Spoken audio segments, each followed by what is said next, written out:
Yo, what is up? Welcome back to our stream. Yes, I did not make a thumbnail for today because I'm too lazy. It's really ridiculous how hard it is to make a thumbnail. Okay, I sound like an absolute lazy bum. I need to chill. I don't know. It's just like, dude, it's hard to make a good thumbnail for the reaction stream because I don't know what's gonna happen in these videos. Like, I have the titles obviously, but like, it's just like, well, what am I supposed to do with these titles? Copy the thumbnails of the video? Like, I feel like that's just cheesy. Like, oh, yeah, I'm just gonna copy paste this guy's thumbnail. Anyways, let's just, get started, okay? Bro, my watch later is at 322.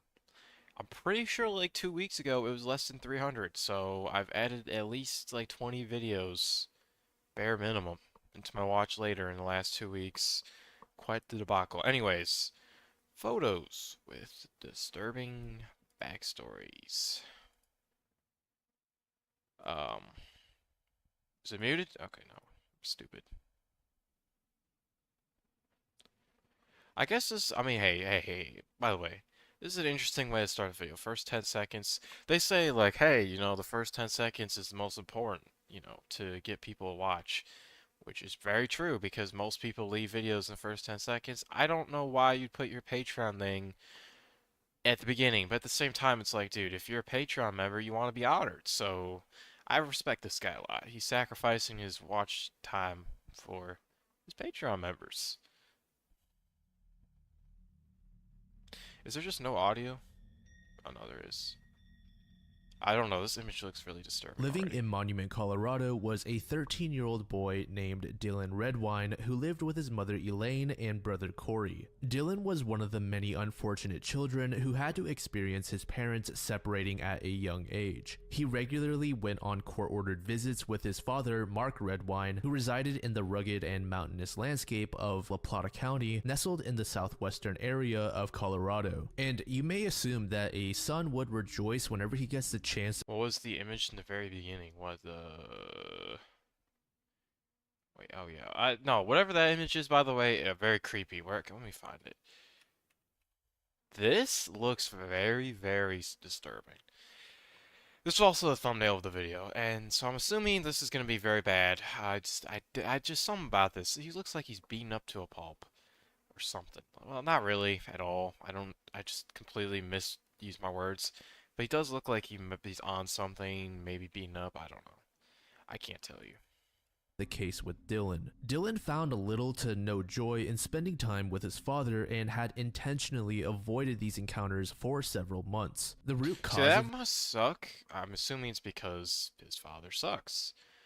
this can be traced back to a distressing incident that occurred at his Oh. father's house the previous year. In the summer of 2011, specifically in June, Dylan, accompanied by his older brother Corey, visited his father's home. While the brothers were using their father's laptop, they inadvertently stumbled upon Oh some no. very disturbing images. At the time, Mark was asleep, so the brothers took the laptop and ran to the bathroom and locked themselves in. Displayed on the screen were images of their father Mark clad in a wig and women's lingerie. Oh, I feel like I've heard this story, by the way. Okay, oh. I mean, it's weird, but I don't think there's anything wrong with this. I think the problem with this is why his eyes like completely shut and he looks like that. I don't know. What was the original photo of the man? This? How do you go from this to that? Like, excuse me? Are we gonna? Well, okay. I should probably stop pausing. Where is the? Okay, bro. I can't even find where I was. Excuse me.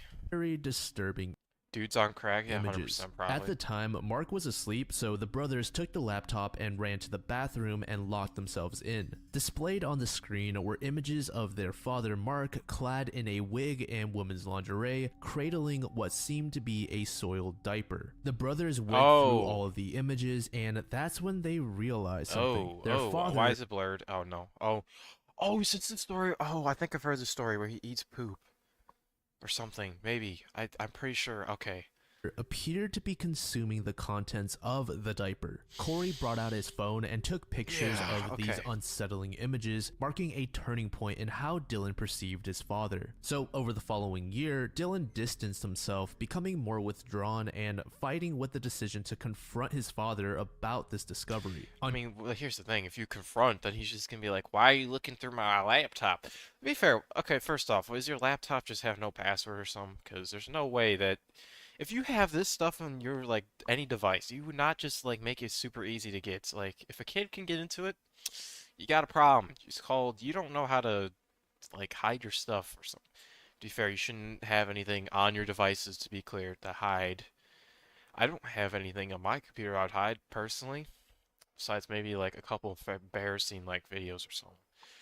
Um, I don't know. On November 19th, 2012, a court mandate made Dylan visit his father for Thanksgiving. Dylan's mother, Elaine, Ooh. didn't really want to send him off though, since she recognized he changed in his behavior. He was showing obvious signs of distress and discomfort. For what reason though, she had no idea. In the end, Dylan agreed, but before he went off, he went to his brother Corey and gave Wait, how young was this? This kid saw this at the age of like 9? Oh my God, yeah, that's over. It's over, bro. Imagine, because I think back when I was 9, bro. There was no way I'd be able to handle that. Like, oh my God. Oh my God. Bro definitely messages minors. I sense it. I don't know. Oh, him maybe. a request. Dylan asked him to send over those images that they took from their father's laptop. Dylan was mustering up the courage and confidence to ask his father about these images and hopefully share the information with his brother Corey when he got back. However, Corey would never get to see his brother ever again. On November Oh no. 18th, 2012, Mark Redwine picked up his son from the airport. Surveillance footage at both the airport and a local Walmart in Durango showed little interaction between the father and son. Apparently, Dylan asked his father if he could spend the night with a friend upon arrival, but Mark insisted otherwise and they both spent the evening at Mark's residence. Through text messages, Dylan organized a visit to his friend's house at around 6:30 a.m. the following morning, with his last known communication on his phone 6:30 a.m. Okay, some people be desperate to. I don't know. I don't know what's happening. Maybe this guy's like, I need to get out of the house. occurring at 9:37 p.m. the previous night. When Dylan's friend texted him at around 6:46 a.m. on November 19th, asking about where he was, there was no response. On the night of November 19th, 2012, Mark reported that his 13-year-old son, Dylan, was missing. News of Dylan's disappearance spread Wait, so fast, this is what he leading looks like, by the way? This is the father? Dude, this father looks different every time I see an image of him. This is so weird. I don't get it. to a large search and rescue operation. After Dylan went missing, his dad acted in a way that seemed strange for a parent whose child is lost. Mark stayed home and he didn't even try to find Dylan. When media went to interview him, he seemed rather withdrawn. Months were invested into the search effort, but I mean, to be fair, the whole withdrawal thing with the media, I have to say it. Let's be honest. If I was in a situation where the media is knocking on my door because someone went missing that no, it's like I'm not gonna be like, oh my God, I'm gonna talk to the media. No, I'm gonna be like, yeah, bye. Like, I'm not defending him because it's very obvious he probably did it. I mean, this is where the story's obviously going, but you know, it's just one of those situations. Like, dude, people act like, oh, if the media's at your house, you need to speak to them. Like, no, no, no, no, no. to the rough terrain and high elevation of Durango, little success was made. Despite numerous efforts to locate him, Dylan remained missing and no new information came in about his whereabouts. On January 31st, 2013, Mark participated in an exclusive interview blaming himself for his son's disappearance. According to Mark, Dylan was asleep when he woke up that morning, and upon returning from running some errands, he discovered that his son was missing. Now, the public initially sympathized with the father, not knowing any better, but the Okay, public so will it's soon gonna learn go bad. how undeserving Mark was of this sympathy. On June 26, 2013, the case would make new headlines, but not for the reasons people were hoping for. Human remains, including a segment of Dylan's shirt and a sock, were unearthed in a secluded location on Middle Mountain, roughly 8 miles from Mark's home. 8 Following miles in a some testing, mountain? it was determined Bro. that the recovered remains were were indeed those of the missing Dylan Redwine. When the search parties were informed about the location in which Dylan was found, they were taken aback as that particular area was very difficult to get to. It was tough to believe that a child who was unfamiliar with the area was able to find their way to it. This prompted the suspicion that foul play was involved. Oh yeah, obviously it's foul Mark play, come on. Redwine subsequently became a person of interest, and the cause of his son's death was officially labeled as How out of mind do you have to be to do this to your own kid, bro? I don't know. Well, see, the problem is we don't even have the full story. My guess of what happened is that the kid, she's like, "Hey, I know about the pictures," and he's like, "Oh, please, don't do anything about that." And he just wanted to get rid of like any evidence. My thing is, why save these pictures on your thing, if your device? Like, I think that's the problem here, really. Even if that's not even the case, let's just say that's not even the case. That doesn't even happen, right? The fact he has those photos on his thing is weird because, like, are you just looking at them often or something? Like, bro, because I don't know. It's like, why keep them? Oh yeah, I just want to store in this so I can look back in the good old days when I used to be weird. Like, I don't know. There's not even a good reason to save those at all. undetermined. Investigators uncovered traces of Dylan's blood in various parts of Mark's home, including the laundry room, living room, and kitchen. However, Mark vehemently denied any connection to his son's death. Only on November 1st, 2015, a full 2 years later, was Dylan's skull located. Autopsy findings indicated that the cause of death was blunt force trauma to the head. Nearly 2 years following the grim discovery, on July 22nd, 2017, Mark was apprehended in Bellingham, Washington. He faced charges of second-degree murder and child abuse related to Dylan's death. Following multiple delays, Mark's trial commenced on June 14th. Wait, what evidence do they give him, though? That's the real question. What evidence do they have? I don't know.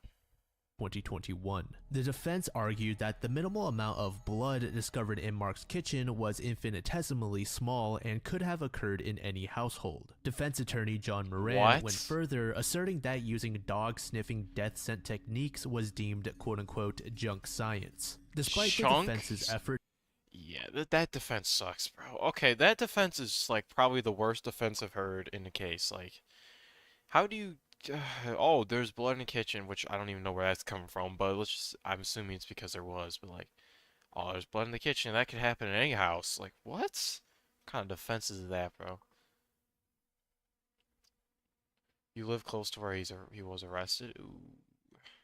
To explain Dylan's death as an accident, proposing that he might have wandered off and met his end due to the elements or an animal attack, Mark was declared guilty on all charges on July 16th. The unsettling photos presented to the jury played a crucial role in the verdict. It was ruled that Mark Redwine killed his son in a fit of rage after being shown the images. He was sentenced to 48 years in prison on October 8th, 2021. Dylan's mother and brother were devastated, and Corey said the following: "It's been nothing short of misery over the years." Corey also often thinks about how he could have helped protect Dylan. He said, "I can't bring Dylan back. I can't talk to Dylan, so I pray to him. I dream of him. Dylan is my hero and became more of a man in 13 years than Mark became in 60. Yeah, it's kind of true he became a man. Bro, admitted they saw images they should not have seen. Not gonna lie, I do not like this face. Kind of creepy. Why wouldn't you just admit at this point if you know you ain't gonna get away with it? Well, because, I don't know. Dude, I don't know my law stuff that well. I forgot. Isn't there a thing where it's like if you plead guilty, then you get more sentencing or something? I don't know. How does it work? I don't remember. I think the thing is like if you know you're guilty, but you plead not guilty, the whole goal is, hey, you know, the goal is that they, hopefully they don't actually sentence you to jail because you're found innocent. But like, that's what I'm assuming is like. But if it's obvious when you have defense like that guy, dude, it's like, why even bother? You should just cancel the trial, say, Judge, I'm going to jail. Just send me to jail, please. I know that's not how that works, but, you know. Okay, this is the photo. This photo is weird. Looks like a ghost, borderline. At approximately 9:30 p.m. on June 3rd, 1991, in Albuquerque, New Mexico, a trucker named Eduardo Collin decided to call it a night and checked into a Super 8 motel. The motel staff observed that Eduardo appeared to be alone, yet he requested a room suitable for 2 people. Eduardo paid in cash for a one-night stay and was instructed to check out by 11 a.m. the following morning. He nodded, smiled, and proceeded toward his room. Throughout his stay, there was no communication from Eduardo. However, a few days later, motel staff noticed that Eduardo hadn't checked out. Finding this unusual, they sent a security What guard do you mean a few days later? You don't keep track of this? That's bad business, I'm not gonna lie. You don't keep track of who's in your rooms? Like, excuse me? And this is why I hate motels. I will personally not plan on going into a motel because, well, first off, the amount of horror stories I've heard from motels specifically. I'm not saying hotels are like, oh, there's nothing bad that can happen. Motels? I don't know, something about it's a lot more sketchy. I don't know how to describe it. Just, yeah, I don't know.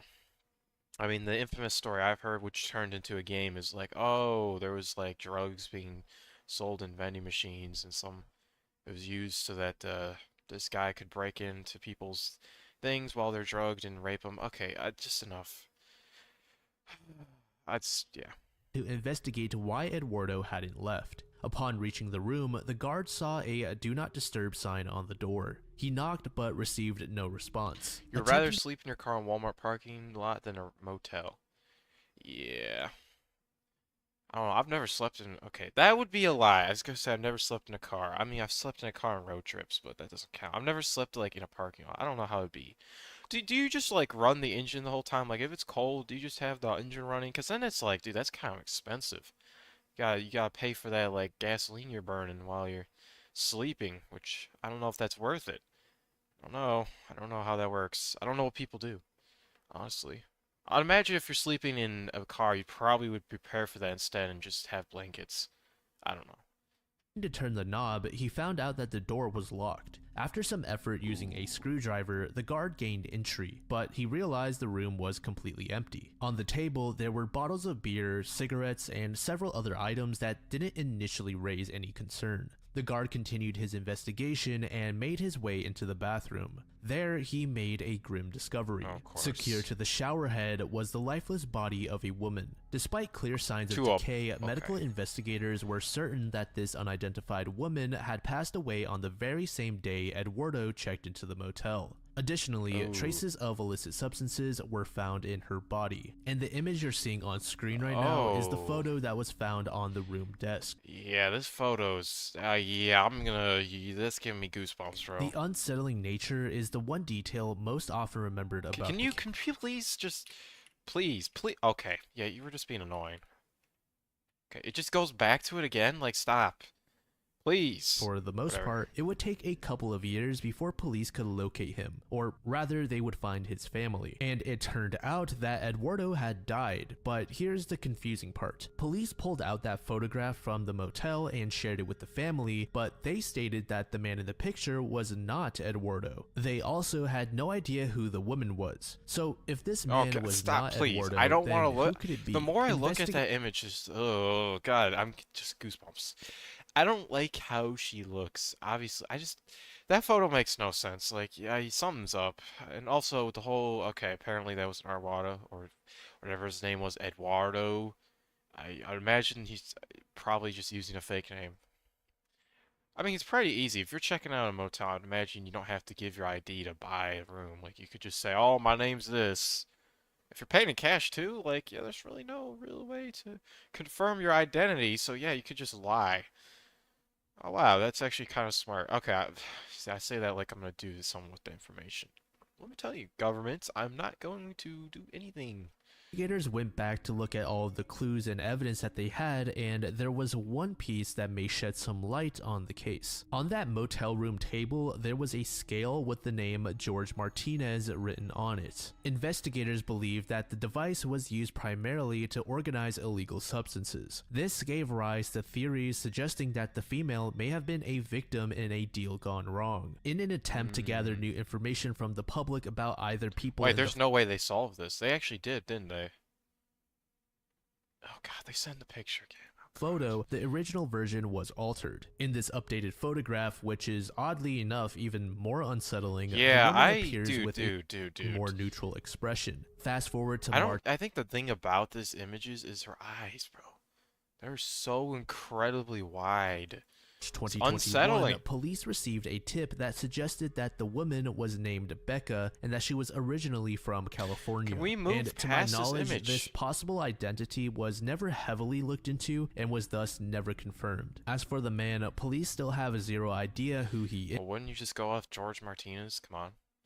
Ooh, oh, by the way, why would you put your name on a scale? That's a really silly thing. I don't know.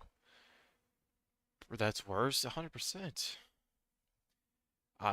Yeah, I'm not surprised it's not solved. Like, how are they gonna solve this? I don't even know when this was, like, it was probably earlier. Oh god, that image is so unsettling.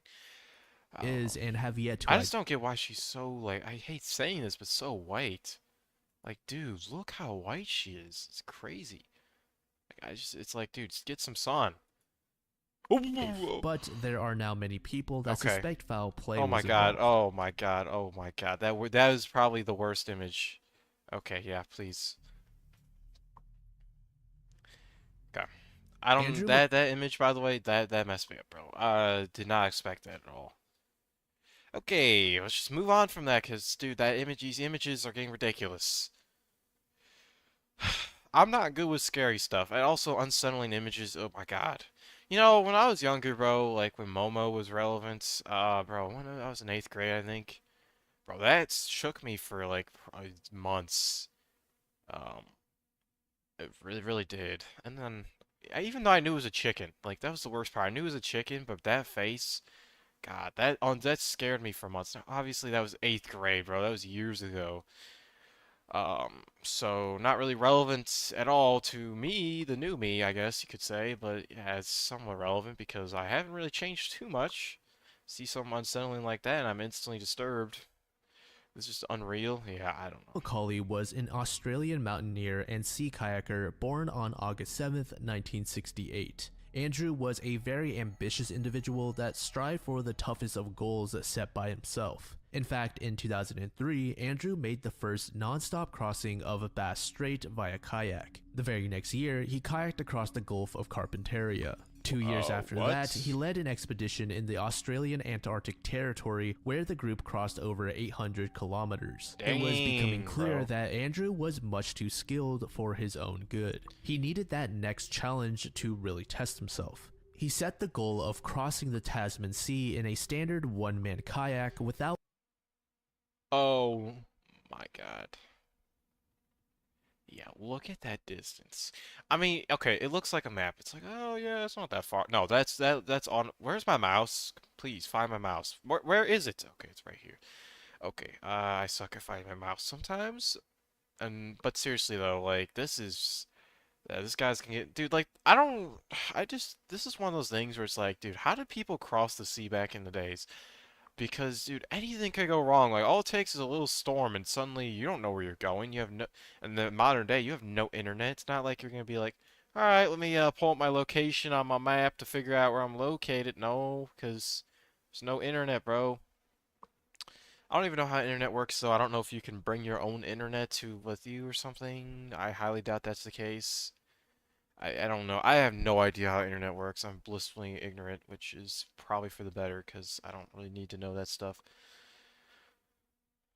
They just went along the coast back in the day. Well, yeah, but like think about this when like for example, you hear about the Columbus expedition where it's like, hey, they traveled from Europe to, South America and then North America. It's like, dude, well, obviously that was accidental, but then they had kept making trips back and forth, right? It's like, how did you know where you're going? Like, literally all it took is the wind to push you the wrong way, and you're just like, whoa, I'm in a different land.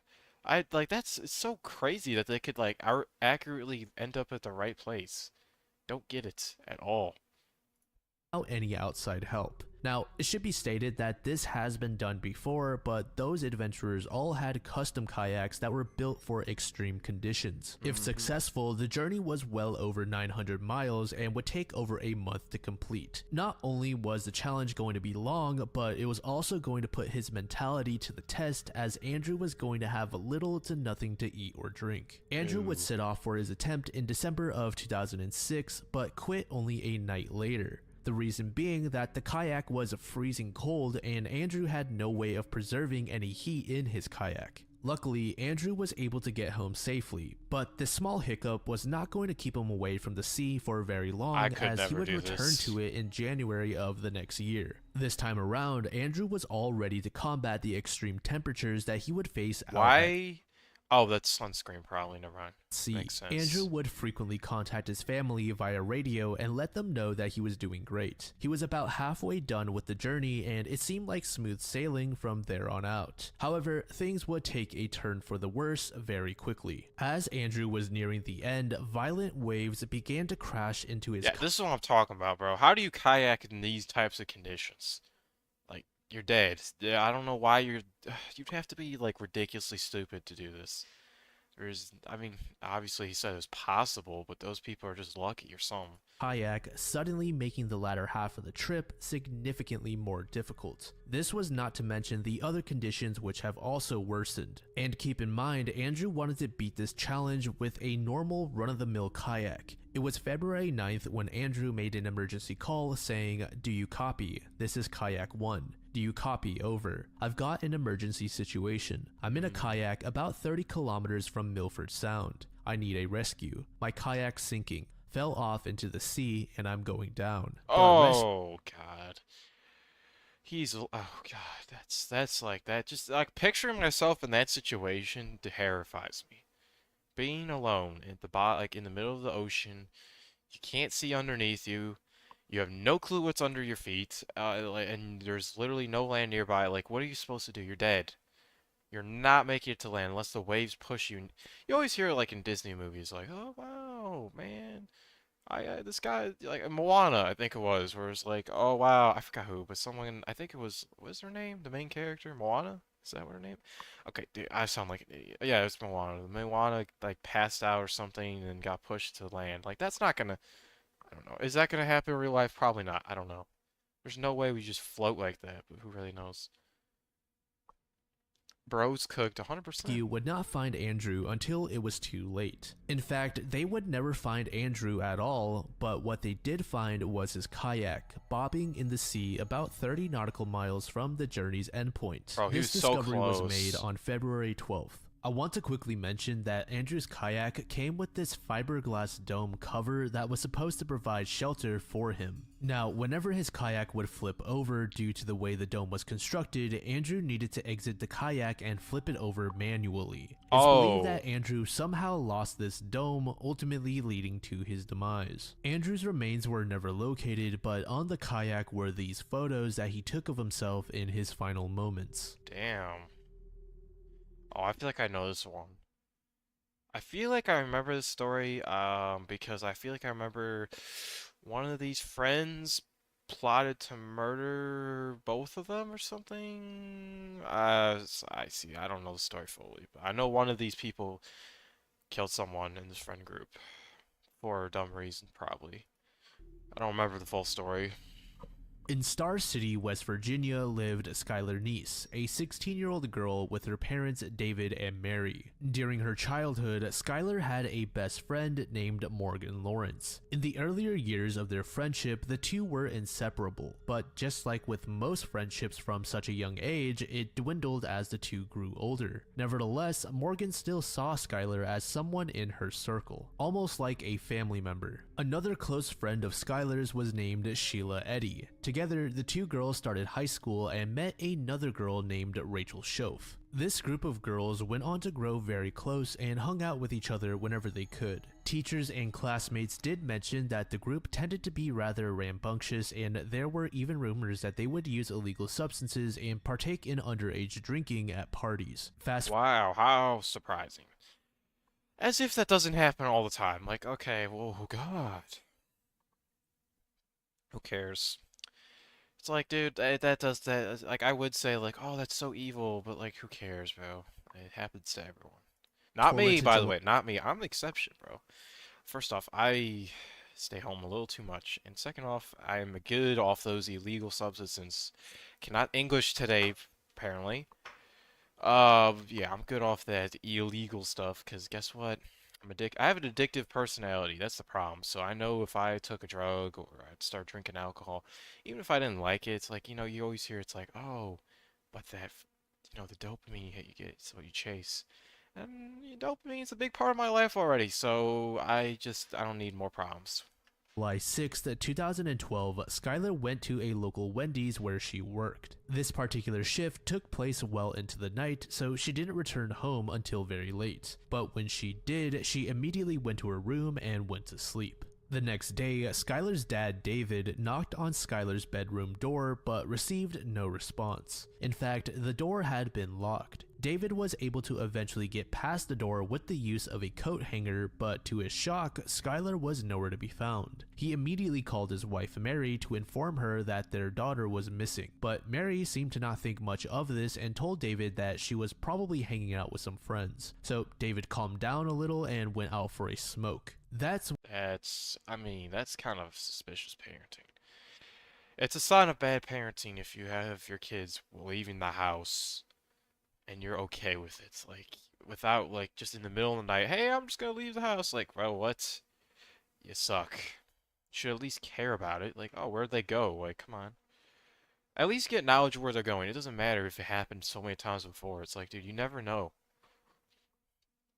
When he noticed that Skylar's bedroom window was wide open, and outside of the house at the bottom of the window was a little stool. David thought to himself that Skylar had just snuck out in the middle of the night and was intending to use the stool to get back inside, so he just left it and went about his day. After about 6 hours, Skylar's family members were surprised to receive a call from Skylar's manager saying that she had not shown up for work. At this point, Skylar's family was beginning to panic. Never once had Skylar ever missed work or even arrived late, so they called the police. When police searched Skylar's room, they noticed that most of her personal items had been left behind, indicating that she did intend to return. Around this time is when Skylar's friend Sheila called the family. She was crying non-stop, saying that Skylar, Rachel, and herself went out last night, and when they were going to return home, Skylar asked to be dropped off at a street corner instead of her house. Sheila claimed that this happened just before midnight, and she has not heard from Skylar since. Okay, which at the time so of the that's call, suspicious, because didn't they say that, well, what is the main character's name? Okay, why am I saying main character? What is the main person's name? Whoever it is, like, didn't they say they got off of work at 12 a.m.? Oh, yep, suspicious. would Well, I have already meant know what's about gonna 18 happen, but hours had passed. So obviously, now everyone was beginning to think that Skylar had been kidnapped. Police were able to get their hands on some CCTV footage which shows Skylar running why would towards she just call immediately? I don't know. I don't know if that's what actually happened. a three-door car and getting into the back seat. This footage was captured right behind the house. Oh. Sheila said that the vehicle was not hers and that she did not recognize it. Unfortunately, police were not able to track down the vehicle, but they did assume that it belonged to someone that Skylar knew as she voluntarily entered it. To the police, this appeared as though Skylar was a runaway teen. Then on July 11th, there was news that somewhere in North Carolina was a girl who appeared to be Skylar, accompanied by a red-haired girl. Being that she was red-haired, everyone thought that this other girl was Rachel, which just confused more people as Rachel was supposed to be at a church camp. However, Rachel would return home from camp, and during her interview, investigators noticed that she was unnaturally nervous. It was during their questioning that they realized either Rachel or Sheila isn't telling the truth. You see, the police asked Sheila to take them through the path that they took to return home that night. Then they did the same thing with Rachel, and they both gave different stories. It was noted that the girls were in Blacksville around 4 a.m. and Rachel claimed that they were there to smoke. Then Skylar requested that she be dropped off at a friend's to get some other substances. The other girls said okay and dropped her off at Skylar's friend's house. Sheila revealed a similar story, but there was one key difference. Sheila said that Skylar left by herself to her friend's house and they haven't seen her since. The very next day, Sheila Yeah, that's retracted not the statement and suspicious. said that she and Rachel did in fact drop Skylar off. The investigation continued Oh, and wow, wow. You love to see when people slip up, you know? You know it's no you Okay, you know someone's not telling the truth when, guess what? They proceed to change the story. Easy. What's your name? Oh, I don't know. Well, I'm trying to think of the I don't know. I'm trying to think of a clip where it's like, never mind, I don't remember.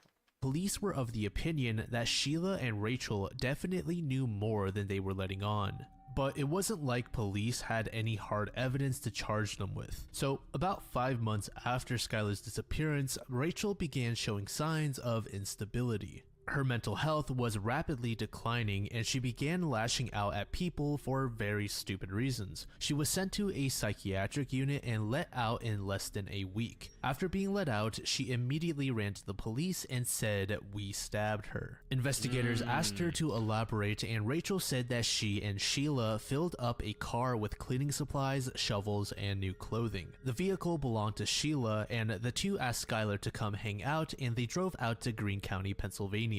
There, the three girls roamed into the woods and jumped Skylar. Both Rachel and Why? Sheila said that on the count of Okay, three, this photo needs to just go away.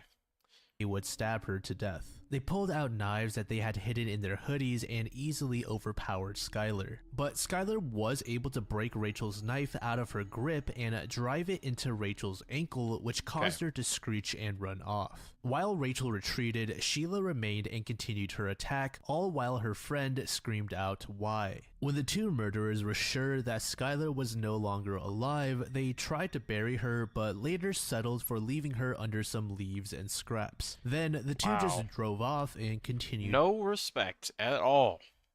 Well, obviously, okay, that was a dumb sentence. Like, oh wow, ooh, yeah, murderers have respect for the people they kill. No, okay, that's why they murder them. They don't care.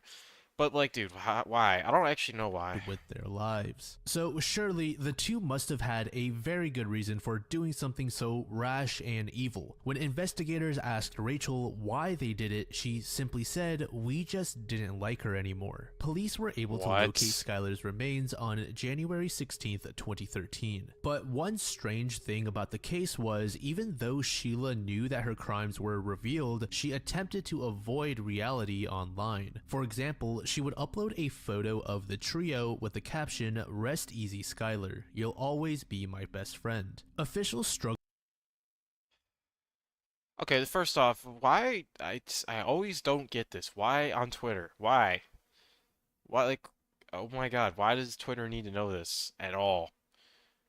I don't get it. And second off, wait, so she already I'm so confused. So she got caught, but she was able to post on Twitter. Like, what? There's no way she got paid the bond or bail, whatever it's called, if there was even one. At securing a true motive from the duo, but there were a couple of theories. One of which seemed to be that Skylar knew some secrets about Sheila and Rachel, and those two didn't want her to reveal them. Oh wait, this is the other girl. Okay, never mind. That's the other girl. Okay, but still, I don't get why people post their personal lives on Twitter. It's just like, what? Why? Like, oh yeah, here's my friend. Like, what? As far as I'm aware, Twitter is like basically just perfectly public. I don't know if you can be private. Also, just use Instagram at that point. I don't know. Skylar's diary also hinted at this possibility. Sheila pled not guilty, but was found guilty and sentenced to life imprisonment. Rachel pled guilty and received a reduced sentence of 30 years. Now, apparently, Rachel actually got married in prison in the women's only facility, and the reason I'm telling you this is because one of those secrets that Skylar possibly held was Rachel and Sheila's romantic relationship. Okay, what is happening? What? Okay. It was So basically, okay, well, let me just play it out. speculated that the primary reason that Sheila and Rachel agreed to take their friend's life was because they believed they wouldn't be accepted if they were exposed. However, Okay. Wow. Okay. Sure. I guess that doesn't justify it, but like, okay, that's better than just saying, "Oh, I don't like you," because, dude, that reasoning, the whole "I don't like you" thing was like really suspicious. Because you don't just like have a friend be like, I don't like you anymore. I'm like murder you. I hate you. It just doesn't happen. Or at least I hope it doesn't. I don't know why I hope. Okay. Yeah, this is weird. However, neither one has confirmed this. Of course I. Okay, stop. Was it just gonna? Oh, I was replaying. That was interesting. Honestly, this is probably one of the more disturb out of all the ones with like disturbing in the title I've watched the videos, because I tend to watch a lot of these videos where it's like, oh, disturbing. This one probably was the most disturbing one, just because the photos, God, those photos are brutal. Especially when you have like a whole 8 minute like lecture about not lecture, but like talk about what actually is happening. And you realize, wow, like, dude, this was disturbing. I was gonna say disgusting. Like, ugh. Especially that one photo. Do I dare put my finger over that? Oh, yeah, it's right there. Yep, yep. Bye, bye, bye. They had to be on Fent or something. I don't know. I mean, probably the theory they gave at the end was probably the reality. Anyways, let's get to this. When cops attack their partners. Now, I gotta say, this one's gonna be interesting because I can't think of a scenario where a cop would ever attack a cop unless the cop like did something horrible, like absolutely disgusting. Like I don't know, he just went on a rampage with a gun, killed a bunch of civilians or something. Like okay, that would make sense, but I don't know. Like I just can't think of a scenario where this would ever happen.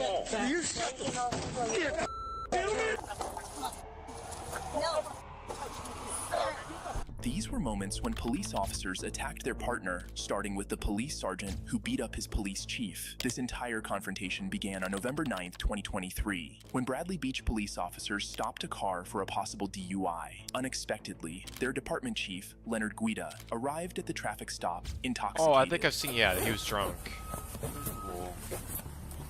Wait, wait, wait, wait, wait, wait, wait, wait, wait, wait, wait, wait, wait, wait. How did he arrive here? That's the real question.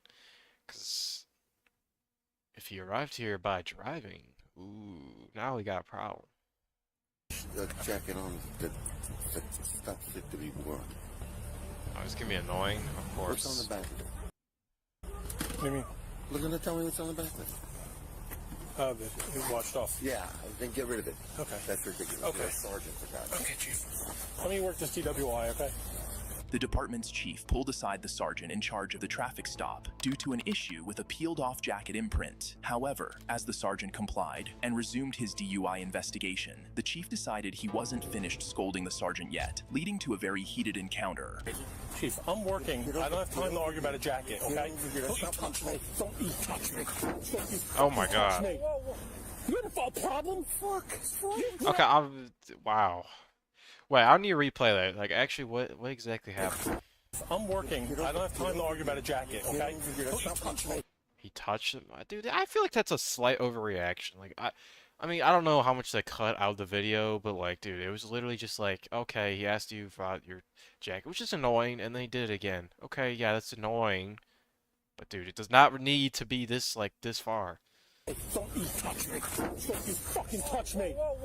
You had a problem? Fuck. You grabbed me. What? Now get out I of didn't here see the grab. I don't. before you get a problem. Take him out. Take him. No, you're gonna go in. Drunk again. The officer's comments about the chief being drunk again revealed that this wasn't the first time the chief had pulled a ridiculous stunt like this. You might expect the chief to sulk and leave with his tail between his legs, but that assumption would be mistaken as he No. proceeded to do something even worse. Get out of here. No. Chief, get out of here or you're gonna get locked up. No, Chief, you're gonna get locked up. You grabbed me. I asked you 3 times to leave me alone. Did he actually? I didn't see him grab. I don't know. I wasn't really paying attention. If that is the case, even then, it's like, dude, do you really need to do that? I don't know. Just. But the fact that this is why there's corruption is like corruption's ridiculous, dude. Like, it's always the people in power who you always abusing. You're like, dude, like, I guarantee if any other person under his authority went and started like, drinking on the job or came in drunk, and started bossing people around, he would be all over their case. But oh no, it's because he's him, so he's got all the power in the world, so he's okay. You're obstructing my DWI. Billy, come over here. Let him go. That's the first thing. Billy, I'm trying to get away shut from up. everybody. Shut up, because you're in trouble now. No, Stop, I'm please, not in stop. trouble. He I'm sounds so not. unconvincing. Stop, You're gonna be in Billy. trouble. Billy. Chief, I'm Billy, working at listening DWI. to you. I'm listening to you. Okay. Shut up. No. You're in trouble because this is the first thing. First of all, I was about to say to you, you stupid. I was about to say to you, what do you need OEM for? You're embarrassing me in front of the men about the jacket. No. That's neither here nor there. Okay. That's neither here nor there. Now we got a real fucking problem, Billy. Yeah, we do. Billy, you're not doing anything when I'm on the scene, okay? You should know better than this, my friend. No. Listen to me. Grab me.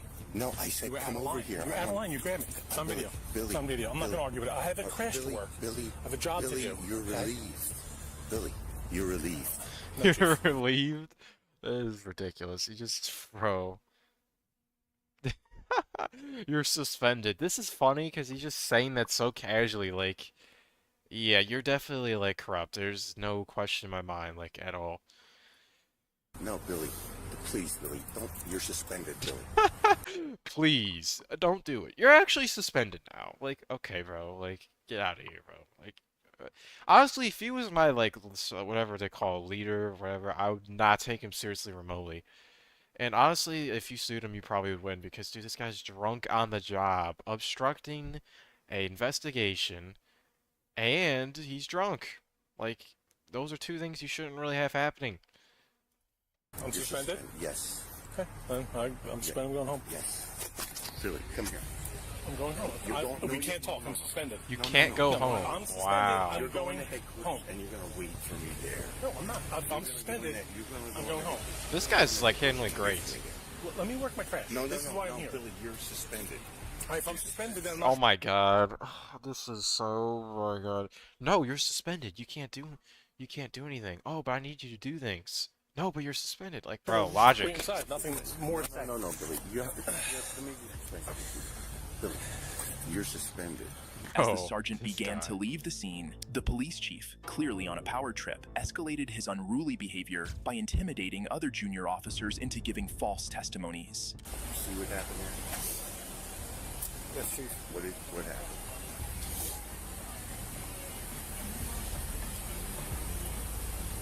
There's some type of exchange between you and Sergeant. Bro, this is so just ridiculous. Like, imagine being pulled over and this is what happens. Like, dude. Like, this is ridiculous. Honestly, though, that would be such a cool story. That's why it'd be interesting to be pulled over. Okay, yeah, not really. I don't want to be pulled over, but also it'd be cool to be like, hey, look what happened to me. No, okay, stop. We're going to talk about that later. Everybody's got that. Billy's suspended. Unfortunately for the chief, his powers failed him as he was placed on administrative leave pending investigations into his actions that day. $202,000 job. Oh my god.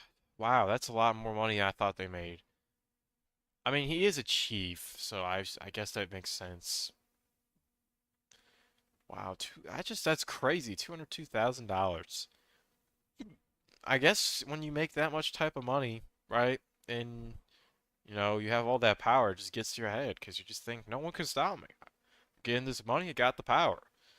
You know? By the Monmouth County Prosecutor's Office. The sergeant resumed work the following day. In the next case, the aggressive police sergeant nearly choked his junior colleague to death. On November 19th, To death? 2021, while making an arrest on a resisting suspect, Sunrise Police Sergeant Christopher Pulleys did something completely unbelievable as the suspect continued to defy orders.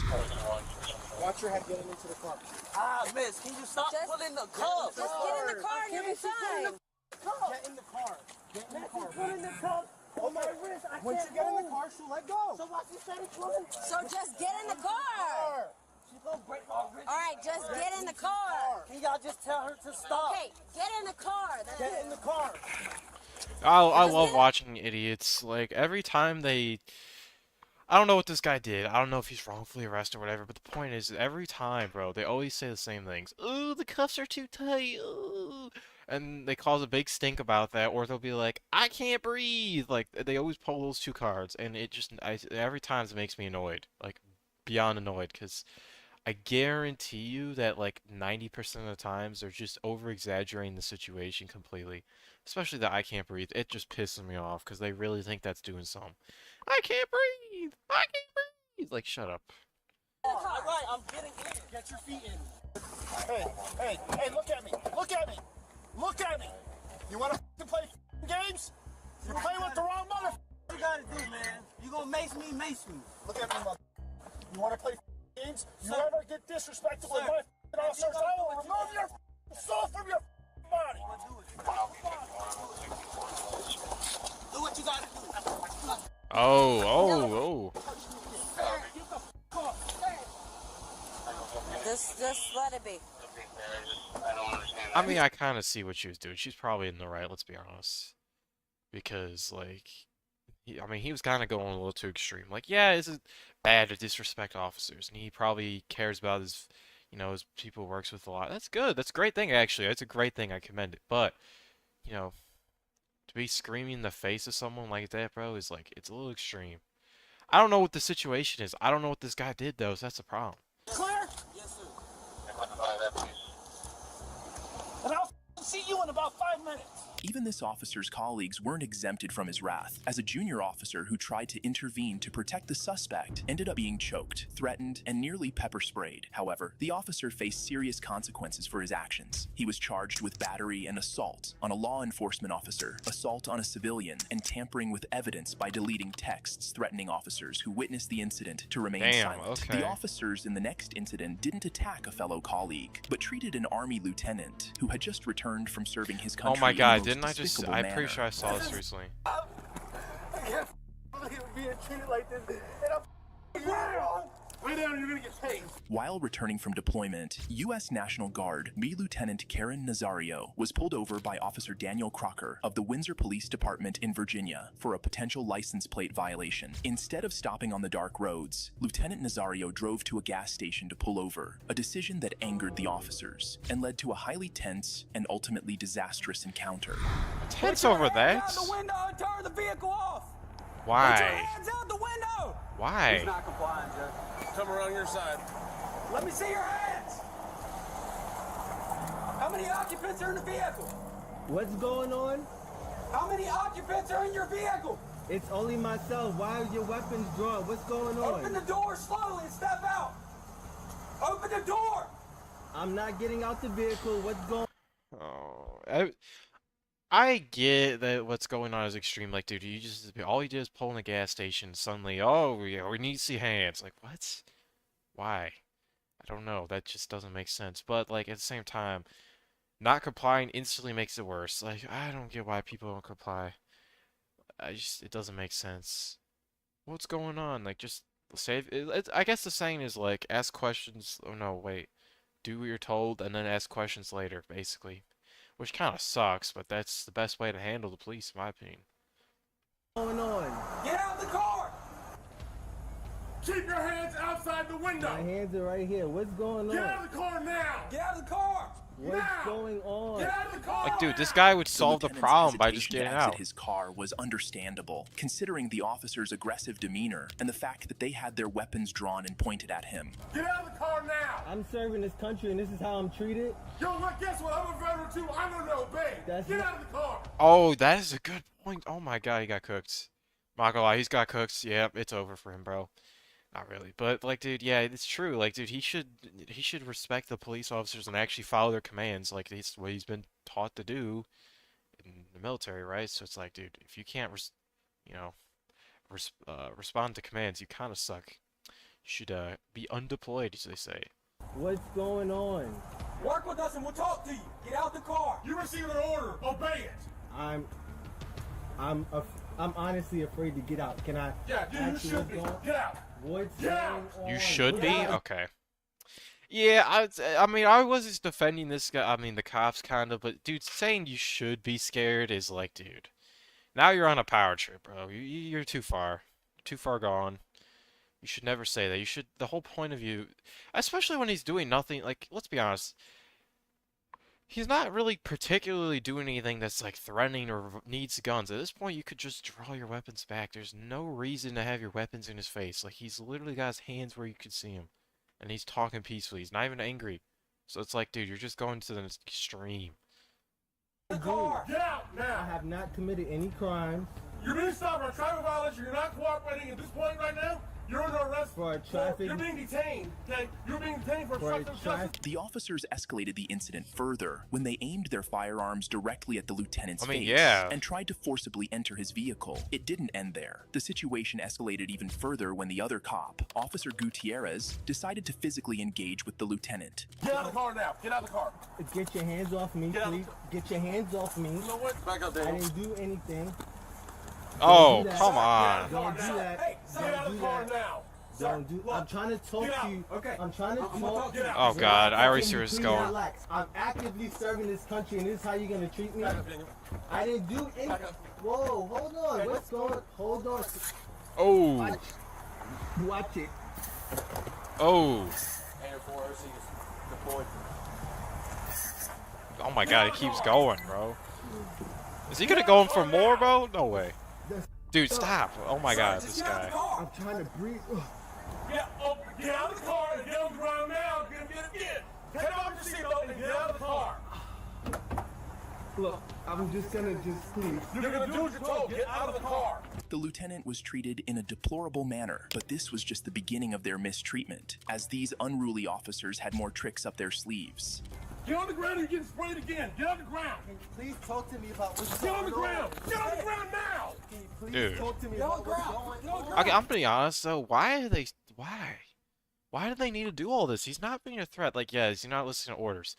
I'm pretty sure I watched a video where it's like, oh yeah, there's like levels to how you react, and one of the things is you react according to obviously how the person responds. There's some like verbal non-compliance requires like very little like levels of like physical whatever.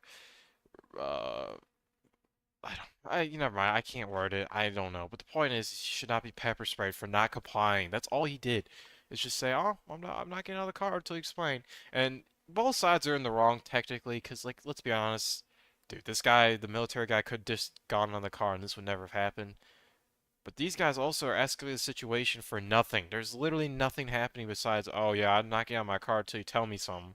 And if they just told him what it was, then he would get out of the car. Like, it's simple. Why am I being treated like this? Why? You're not cooperating. Get on the ground. Come on, sir. Sir, look, just work with me. This is tough.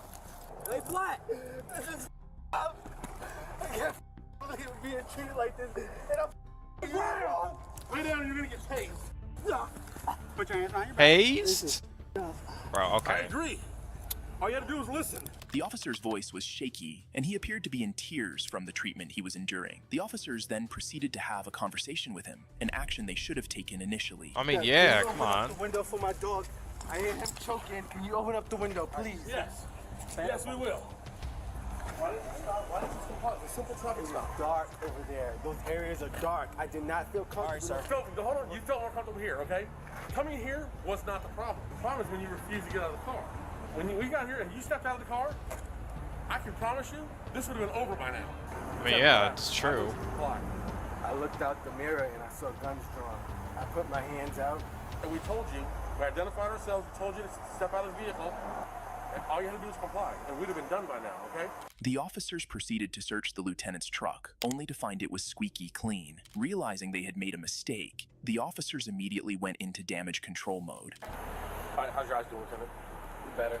We can either sit here with you until you get your eyes back where you can see, and I mean at a good distance so you're safe to drive, okay? Go do your deployment, go continue serving my country, which I respect and I thank you for, okay? Wait, so why did they pull? Oh yeah, they pulled him over for. Oh right, they pulled him over for the whole whatever license plate thing. I don't get a scenario where you ever need to, like for that, you don't need to ever pull out your gun for that. I don't know. I can't think of a scenario where it's like, this guy's license plates are faulty. Okay, pull out the guns. Like what? Or we can push the issue, write you tickets for no license plate displayed, and for Oh, wait. What is this continue serving my So he's basically saying, "Oh, I could treat you with respect, or I could not." Like, what? Why? What? I don't get this at all. So he had no license plate. Oh, so that's kind of suspicious. for Yeah. no license plate displayed.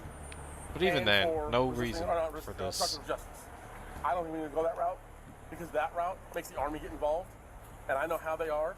But if you plan on making a career or even 6 years or whatever, it's up to you. I don't care. There's no need getting this on your record. I do have a good rapport with my command, so I wouldn't feel right not talking to them Okay. about it. So Well, that's entirely on I you. am gonna- I'll put it this way then for you. They're going to hear from you. The officer's tactics failed as the lieutenant filed a lawsuit immediately after the incident. He was initially awarded $3,650 in damages, but subsequently filed an appeal in court. In the next case, both the sheriff and the sergeant threatened to arrest each other. Wait, I just realized when cops attack their partners, that kind of applies, but not really. That video was not really a part of the. Okay, whatever. It doesn't matter.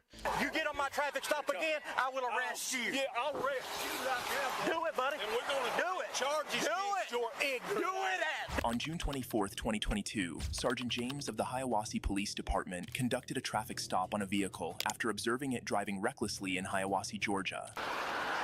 Oh, it's probably a cop. Good evening. How are you doing? Well in yourself? I'm doing all right. What's your hurry? You're very recklessly from the city all the way here, man. In and out of traffic, not using turn signal. Man, Oh, those people who don't use turn signal. Dude, I don't get why people don't use their turn signals. To be fair, it's like it doesn't make a difference when you're changing lanes at least. Dude, like, put on your turn signal because you never know when, like, because it's like, yeah, a lot of people drive where it's like they put on their turn signal and just change anyways. They don't really care either way. But you know, when you have a turn signal on, at least it's like, hey, the person that you're going in front of has time to react at least if you're being reckless or going too fast or like changing really riskily, then you know, it just gives them time to be like, oh, okay, I'm gonna brake. You know? What's up? I watched you. It took me this long to catch up to you. I'm sorry. You were 70 plus. 70 plus in a I what? checked you at 65. What, 70 and a 60, 45? Yes.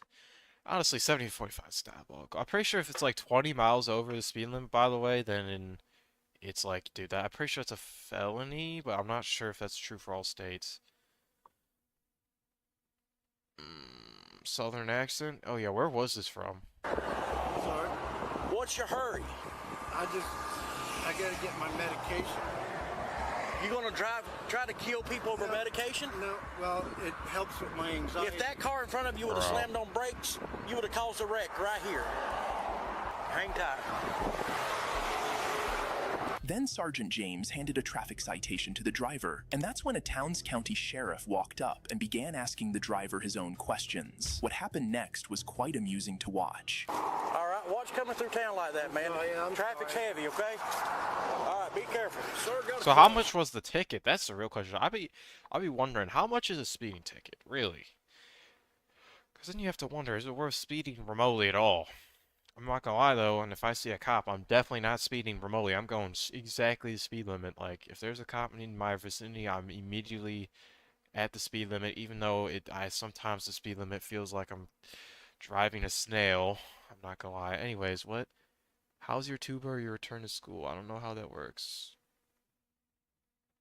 Oh, yeah, so for those who don't know, I played like tuba for 8 years, and I don't play it anymore. It's off topic, I guess, but it doesn't matter. Basically, yeah, well, it was a school, so basically, most schools that I've gone to say basically you can rent it, because they're like thousands of dollars if you were to buy one. Even used, it's thousands of dollars, so it's just easier to rent it for the school for a couple hundred. And they're always crappy conditions, but hey, it's better than paying money. And honestly, I was pretty good at it, but like I just got burnt out because I started see high school was just too easy for me, and then I got burnt out because it's just like, oh, I'm stuck with these trash people playing trash music that I know I could be better. So I ended up just getting burnt out. Now I'm just like, I'm not even interested anymore because it's just not for me. I'd like to hear your performances. Well, I don't know if I have any recordings of them. That's weird to say. You like to hear my performances. I don't know. I haven't played in like Wow, it's almost been a year, dude. That's crazy. That's crazy. It's almost been a year. It's proof that time's going by way too fast.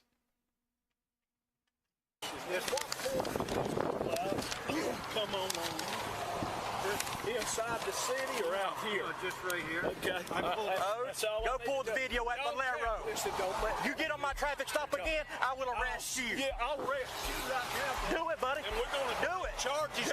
Do it. So sheriff and sergeant, what is the difference between these roles? Well, time to search up sheriff versus sergeant. Probably spelled both of those wrong. All right, let's see. Sheriff's the head of the sheriff's... Okay, dude, that is such a stupid sentence. Okay, with the sergeant manages a group of officers. So sheriff is over the sergeant. Sergeant manages a group of officers, assigns officers to beats, whatever that means, and monitors jail inmates. The fact that, dude, I just am shocked that sheriffs can make over $200,000 a year.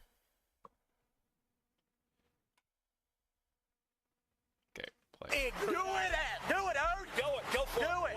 There's cameras at Valero, and there's cameras at Napa that see you pulled out. Shut your mouth. You don't talk to me like that. I'm not your boy. Talk to you, boy. You a boy. Thank you. Dude. Thank you, sir. Everybody, thank you. Thank you. Count 302, status check. Info. Mother. I think the thing about this situation is why, like, dude, the guy got the ticket. Why do you need to come in and be like, whatever he told you is not right? Because, like, dude, that doesn't make sense. Maybe they're in different counties. Like, just maybe a county border or something. I don't know. Police and sheriff's departments have been at odds over jurisdiction recently. The Georgia Bureau of Investigation is involved, along with the Towns County District Attorney's Office. However, it's not yet clear if those agencies have launched any formal investigation. The next case was fight for dominance, as officers from the tribal police clashed with jail officials over custody of a suspect. Are you somebody with little...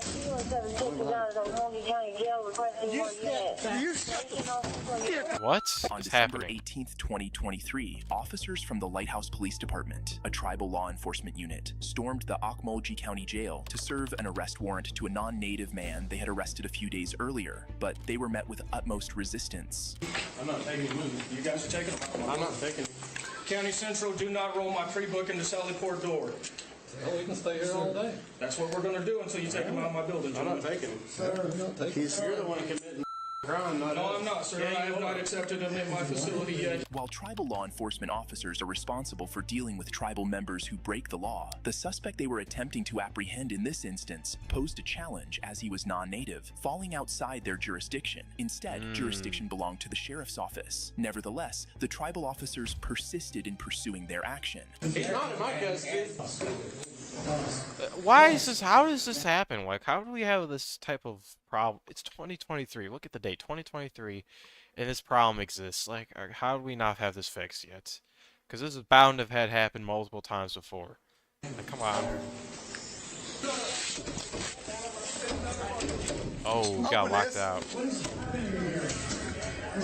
is going on? As the tribal officers persisted in their attempt to gain entry, jail staff intervened, and the situation quickly escalated into a messy confrontation. Are you somebody with little...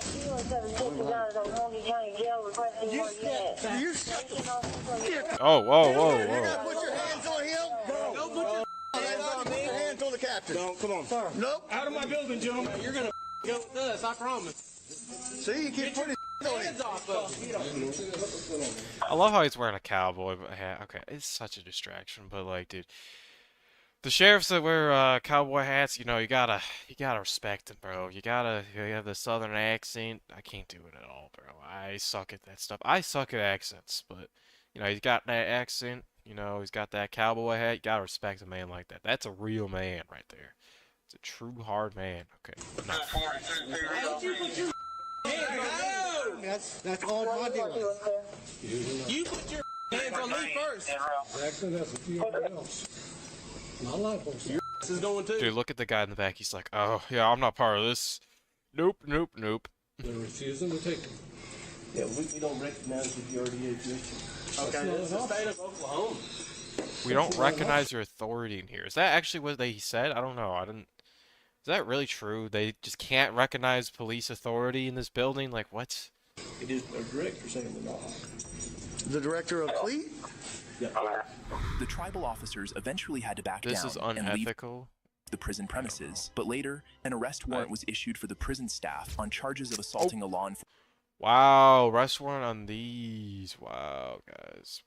enforcement officer. The next case was Honestly, all about that situation confused me because first off, I have minimal context, and I honestly didn't fully understand what's happening. But that's okay. It's probably just went over my head. ego, and the situation nearly spiraled out of control. You're not going to talk about Chief like that, sir. That's not going to happen. You can get the out of my face. I don't give a who you are. On January 30th, 2024, Why is it always the chiefs or the sergeants who are having power trips, by the way? Well, I don't know why, because they have all the power and authority over all the men. You know, I feel like a lot of people, when they have, like, power or control over people, they just abuse it because it's like, dude, I'm the man. They get this ego trip when reality is, like, dude, you're not that guy. Lexington police officer spotted a vehicle exceeding the speed limit. He quickly initiated a traffic stop and pulled the driver over. However, as he approached the driver, he was surprised by who he was dealing with. Oh, it's definitely a sergeant. With a cowboy hat like that, that's a sergeant. You got, like I just said, you know, the sergeants be wearing the cowboy hats, the real man. Oh, sheriff, I meant. I get the two confused. Say, okay, sheriff is more powerful. Could you do an 85 and a 55? 85 and 55. Where we going? SWAT call out right over here. I didn't know we had one. We have an armed guy barricaded in the house. Used to be a police officer. And where at? Right down here on. Bro doesn't even know where. Yeah, we're making this up. Here in Lexington? Yeah. We have an armed person we don't know about. All right, I'll call our chief and let him know. The person caught speeding was Cleveland County Sheriff Chris Amison, who was Wait, hurrying- oh my god, Chief Sheriff and... Dude, this is... Okay, this is starting to confuse me. Chief Sheriff and what? Commander? No, Sergeant. Yeah, this is getting out of control. I don't even know what... I just know, I think Chief is... Oh, dude. Or Sheriff. Oh, God. I don't even know which one's which anymore. I could research it, but whatever, fine. What is the highest rank of police officer? Pretty sure I just looked this up too. Well, I know I did, but the highest rank is okay, not this. Responsibilities. The chief is usually appointed by the mayor. What? Okay, that's crazy. Maybe I'll be a chief. Nope, just kidding. I'm never gonna do that. Okay, I don't know why I said it. Okay, stop. Play. to a SWAT call. Surprisingly, the Lexington Police Department was unaware of the situation, prompting the officer to call his chief to inquire about it. Just 4 minutes later, the officer arrived at the standoff, accompanied by Lexington Police Chief Ronnie Johnson. Ooh. Chief Johnson was visibly upset. Dude, look at that guy. He looks like he's straight out of Red Dead 2, bro. Oh my god, yeah, these chiefs be dressing up like real men, really. About being kept in the dark regarding the situation, and soon expressed his frustration. Oh wow, all of these people. Where's Captain Tom? Captain Hawk. Yeah. Where's Commander? Excuse me, sir. We've realized that I'd like to know what's going on in my own damn city. We would have notified you, sir. We would have? Yeah. Well, hold on. I've been down there at the PD. Oh wait, okay, I'm confused by the situation, but the whole house raiding thing was actually true? Oh, I thought you made that up. Well, hey, according to the call, it says Lexington was notified they refused to respond according to the call. Okay, I don't know who the said that. First of all, sir, I know you're the chief. I'm just telling you what the call says. I don't appreciate all of this going on and nobody notified me a damn thing about it. With tensions already high due to the standoff, the Cleveland County deputies started to walk away, but the Lexington police officer wearing the body camera was not finished. Okay. I'm sorry, what's your name? If you want, you got my ass later. Sir. He's a lieutenant. I am too. Oh, of course, and there's a lieutenant. Okay, dude, this is getting... Oh my god. focus. I cannot be bothered to research more about this.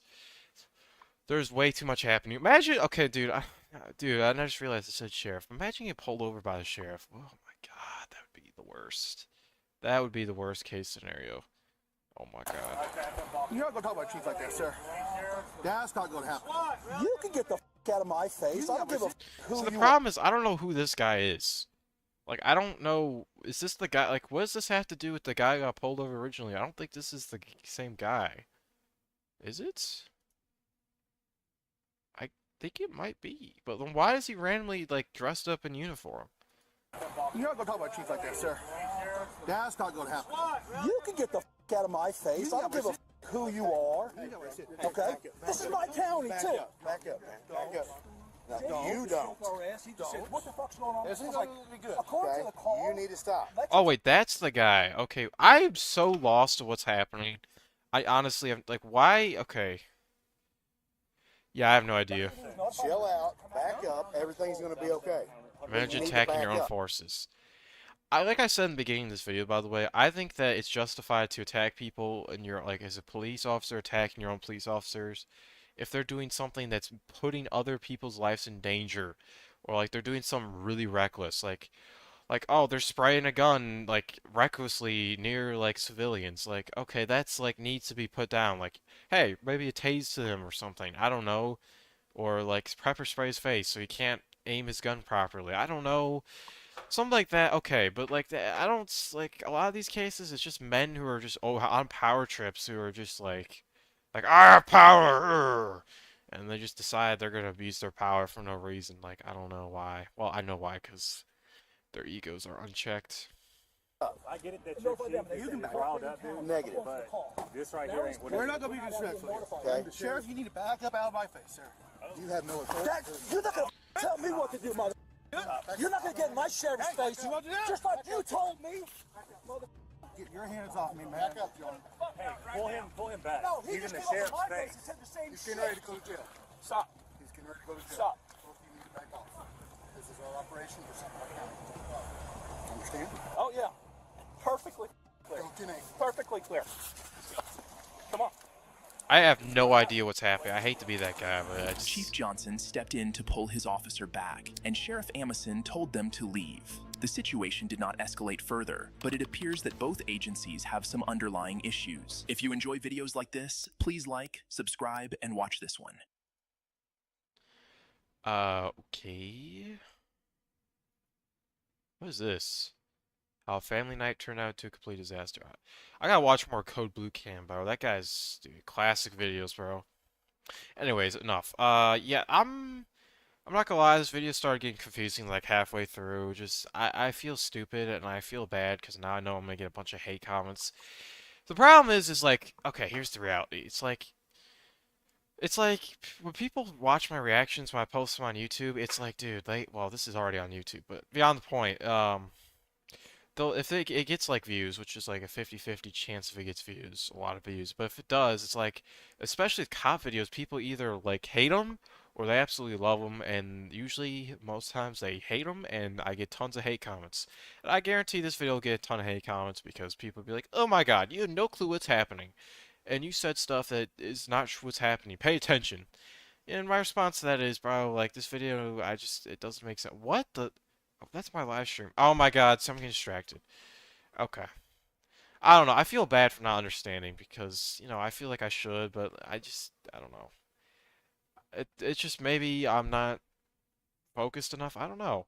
But I know I'm gonna get a bunch of hate comments, which is just great. That's why I can't wait to get. So, you know what? If you've watched this far and you're going to leave a hate comment for some reason and you're watching the video, let me tell you this. I'm going to purposely troll you. Okay? I'm going to troll every single hate comment I get. It's my goal. Anyways, alright, this is the last video. This is the one. Oh my god. Why is my own videos getting recommended to me? React to why? Oh wow, this is a long time ago. Wait, no, it's not. 1 month ago. Wow, I got 4 views. That sucks. I don't even remember posting that, to be honest. I don't remember reacting to that. Okay. The worst time to ever have been a human. Now, my guess to what they're gonna say is probably during the Black Plague era or the bubonic plague because that killed like half the population in the world and spread so fast. Um, that's my guess of what they're gonna say. Also back then, it just like medicine was trash. We humans, I don't know. I think the problem is a lot of people think we live in a horrible time period. Like, oh my God, the world's gonna end, blah blah blah. Because, you know, everything's televised. Every bad thing is on the news or on social media. But like, dude, the world is not as bad as it was, or at all, to what it was in the past. I think the main problem really is just like if there's any like huge issues, like huge developments in like, oh, you know, wow, there's a new disease. It's instantly like glorified almost of how bad it is, and so we're just programmed to think, oh wow, the world sucks. I mean, COVID kind of sucked, but not even compared to bubonic plague. Okay, members of the genus. if we had the bubonic plague in and even the 2020s, let's just say that, I reckon we would not have the same amount of deaths as we did back in the day. I don't reckon that. I guarantee it. That's how good our medicine has gone. So if anyone ever tries to claim to you, oh, we live in a horrible time period, no, the last 100 years has not been that bad at all. Has there been atrocities and whatnot? Of course, but that's true for no matter however long humans will be alive, basically. Homo have come remarkably far in the Okay, really? We humans, members of the genus Homo, have come remarkably far in the 2.8 million years of our existence, and a lot of progress has especially been made within the last 200. And today we enjoy unprecedented levels of technology that has helped the worldwide lifespan reach roughly Worst time to be human today is it's almost World War III. We might get to almost, yeah. I just explained how we're not in the worst time. If World War III happened, sure, but World War II is way worse than the time we lived in now. Let's be honest. It is significantly worse. I don't get how you could until war happens, and even then, when a war happens, is if every country's involved, that's different. But like, you cannot claim right now at this exact time period. Tensions are high, don't get me wrong, but there is no disease that's killing everyone. We have great medicine. I mean, we have like actual like justice systems, right? Like, we have things that many other time periods in human history we did not for thousands of years. I do not want to hear that because tensions are high, I hope the world is the worst it's ever been. That is just it's ridiculous. You're just letting social media completely fry your brain. The last 100 years still includes World War II and World War One. Oh, not World War One. Well, okay, yeah, World War II obviously is bad, but I mean, yeah, that is pretty bad. But I wouldn't consider that the worst time because, you know, yeah, well, actually, I don't know. I don't know. That's kind of that one's questionable because there was a lot of deaths. They're saying something like 1 million deaths a day or something crazy, which is diabolical.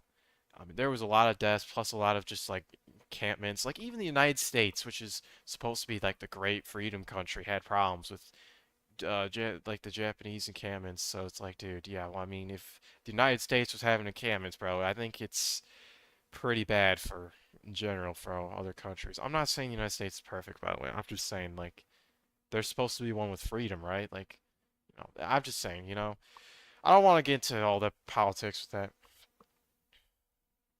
We have over 10K nuclear weapons though. Okay, but like they're not being used.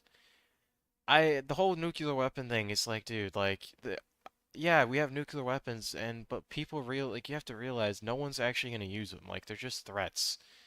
I mean, my opinion, I don't think there's really a threat of nuclear war. People try to glorify that there is, but like, dude, if it's been that way for years, it's almost been 10 years of just constant people, the news being like, oh my God, there's gonna be a nuclear war. Like, if it was gonna happen, like, it should have already happened. Let's be honest.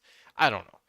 You could also argue the worst time to be alive was the Cold War too, because that almost happened to be a nuclear war. I mean, think about whatever the submarine incident, I forgot what it was, the Cuban Missile Crisis, I think it was. Like that could be arguably as one of the worst times to be human because, you know, it was borderline like end of humanity, but like it didn't happen, so yeah.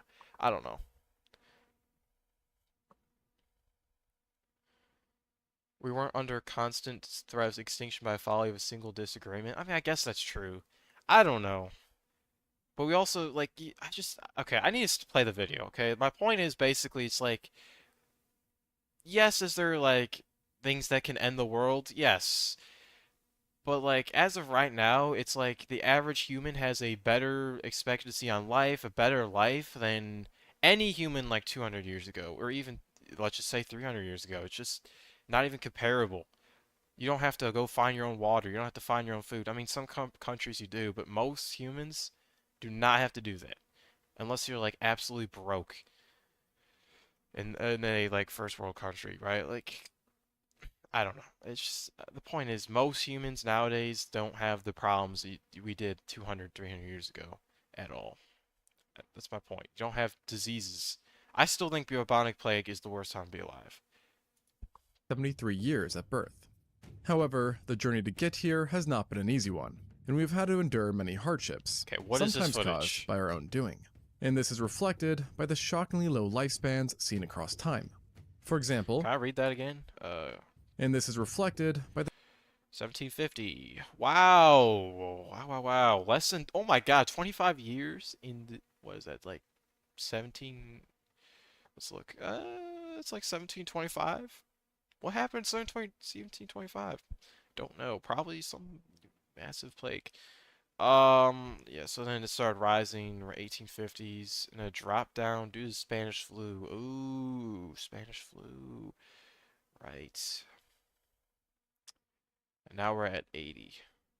Wait, so what are all the life expectancy for your 70-year-old? 60-year-old? Wait, what? Okay, I'm not trying to read this graph. the shockingly low lifespans seen across time. For example, in 18th century France, it was between 27 and 30 years old, in classical Greece, 25, the Bronze Age, 26, and during I mean, that's crazy to think about, dude. In these time periods, basically, how old I'm 18, right? I'm basically would be almost in the end of my life. Like, that's crazy to think about, bro. That is diabolical. And then people try to tell you, oh, the world now is horrible. Like, what? the Neolithic period, it got as low as 20. 20? Yet this being said, Homo sapiens, or modern humans, have had it relatively easy compared to other human species. This is something you should be eternally grateful for, as life as an early human was sometimes downright bull. And it's not too uncommon for paleontologists to unearth an early human specimen who died under very grisly circumstances. Now, based on research, it seems that many Homo species suffered such lives. But one study in particular found that a certain group, the 2 million-year-old Homo habilis, Dinosaurs were chill back in your day. Okay, what? The one thing I would say if I was to time travel, by the way, it's risky, obviously, but I'd want to see dinosaurs because I just find dinosaurs so fascinating that they were even real. It's like, dude, it's like an alien. Like, the idea that there was creatures so massive, pause, because ninja meme. Anyways, just creatures that are so gigantic and just like we're devouring monsters, bro. Like that's diabolical. But obviously, if you went to time travel back to the dinosaur age, you're just gonna get ripped up to shreds in 2 seconds. So obviously, that'd be a stupid idea. Oh, I want it in my life. That's basically what it would be like. I knew you were gonna say what else is massive. I already called it before, so I don't know why you're mentioning it. had it almost comically bad, and died so often so young that the majority of individuals didn't even live long enough to see their teen years, with the Ooh. average lifespan having been estimated at about just 12 years old, Oh god. so more than 6 times less than the current 12? average.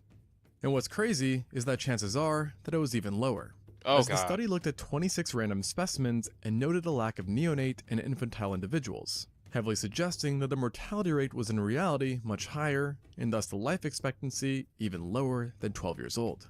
Wow. Such a fast and short life makes the Homo habilis the last human species you'd want to wake up as, and represents possibly the worst time to have ever been a human overall. Which thus begs the question, why were their lives so utterly brutal? I did not expect this answer, to be Well, honest. unfortunately for them, the answer is that virtually everything was stacked against them, including their very own bodies, as Homo habilis was one of the smallest humans to have ever lived, possibly averaging under 4 feet or 1.2 meters, making them 32% shorter than ourselves, and in the best case, weighing just 60% of what we do. Oh wow. Such a small body obviously Well, made I mean, the good thing about weighing small, people don't realize this. The bigger you are, the more meat you have to eat. Well, it doesn't have to be meat, but more plants or I'm congested right now, by the way. That's why my voices are weird. Oh, I ran out of water. The Argent Taurus. We could tell how long a person has been dead by analyzing the maggots of flies that linger on your dead body. One of the ways how they do it. Really? I did not know that. See, now I forgot what I was gonna say. Oh man, I don't remember. Oh yeah, so basically it's like, there is an advantage of being smaller, which is the fact that, you have to eat less, which is good because obviously back in these days, you, hunting for food is very inconvenient. Made them quite vulnerable to injuries. And to add fuel to the fire, they didn't even have any notable robustness to their skeletal structure that would have at least helped them compensate for. Okay, don't tell me this is what the skeleton looked like. Have any notable robustness to their skeletal structure. Like, you can't tell me, but like even this one, this is bad. Like, you're telling me this is what the average skeleton looks like? There's no way. How this is the frame. Like, you're missing bones. You can't just like walk around like that's literally like having a car that's like got like missing things. Like, I don't know car terms that well, but like, oh, it's got a missing wheel. Try driving it. Like, what?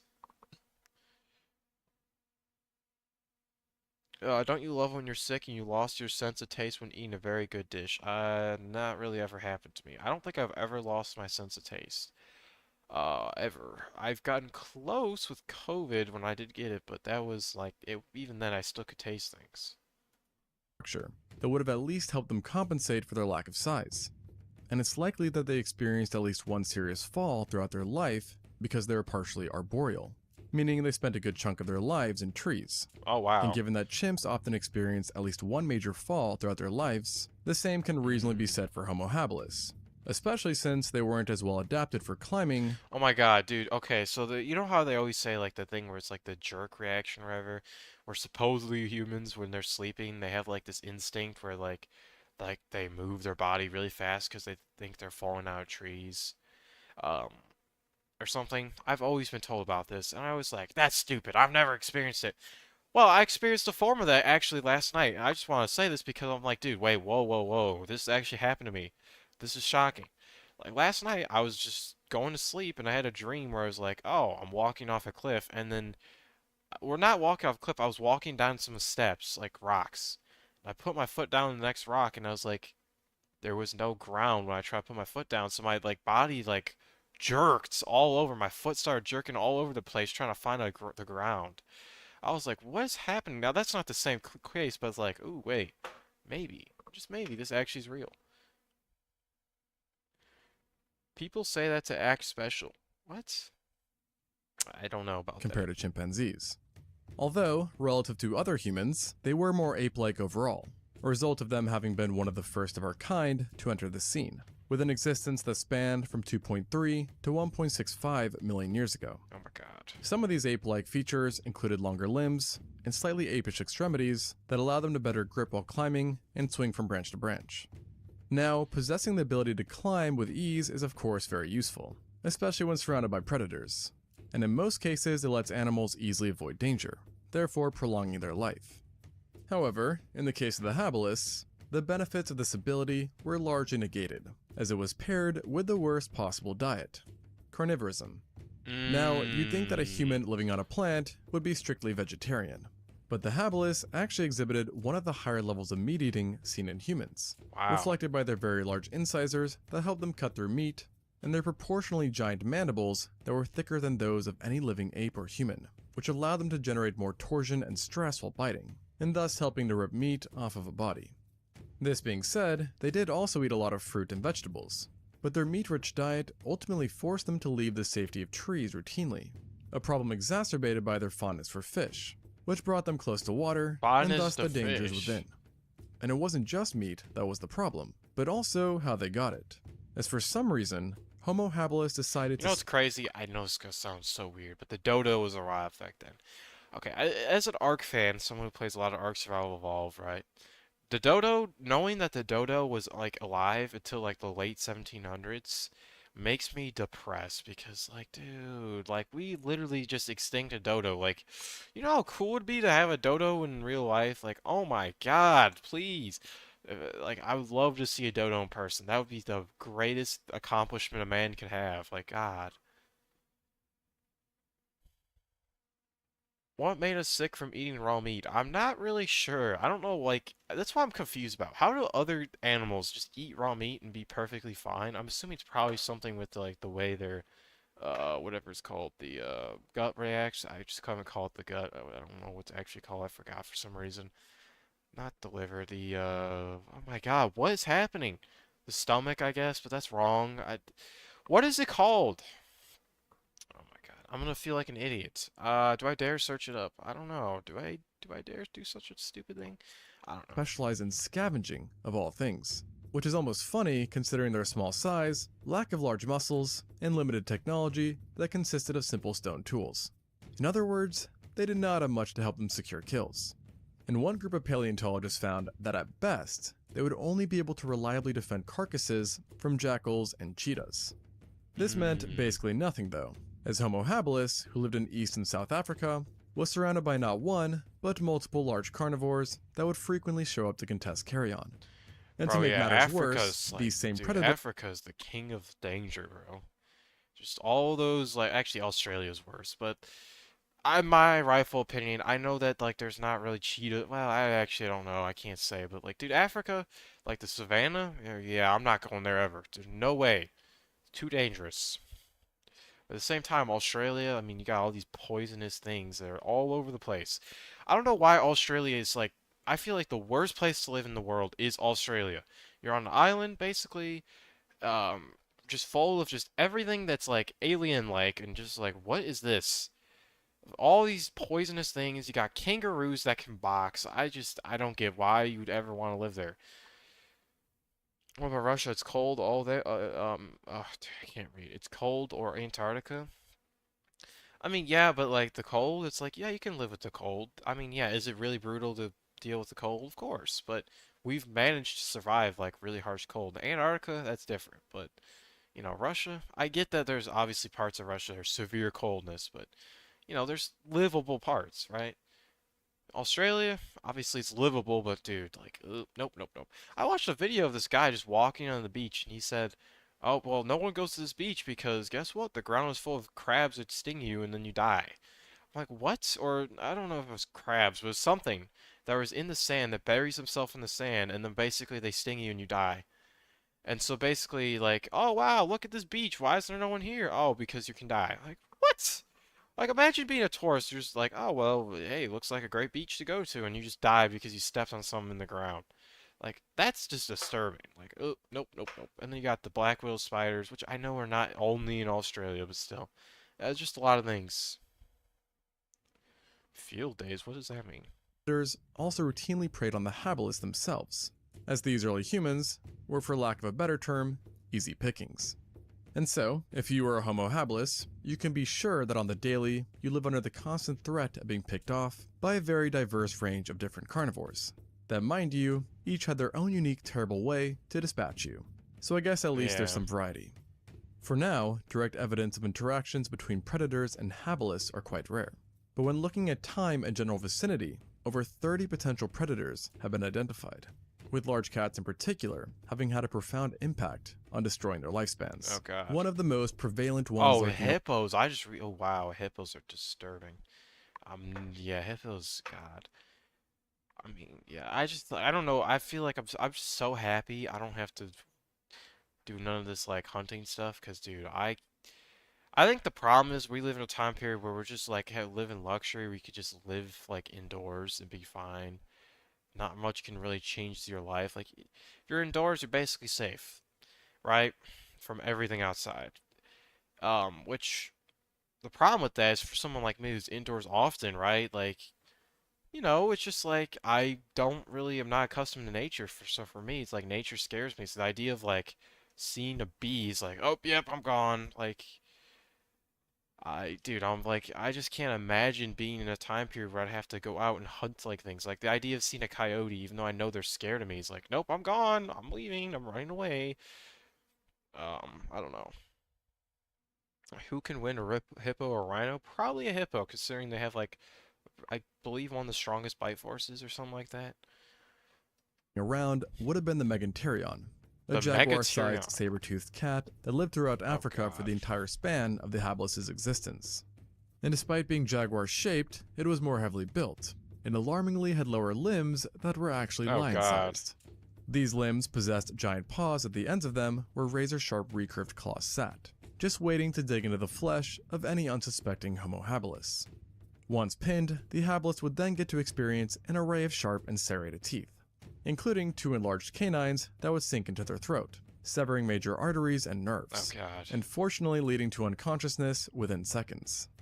However, unfortunately, there's also the chance that an unlucky victim would have had to experience the more rare, but much more terrifying killing method of having its entire head virtually covered by the attacking saber-toothed cat.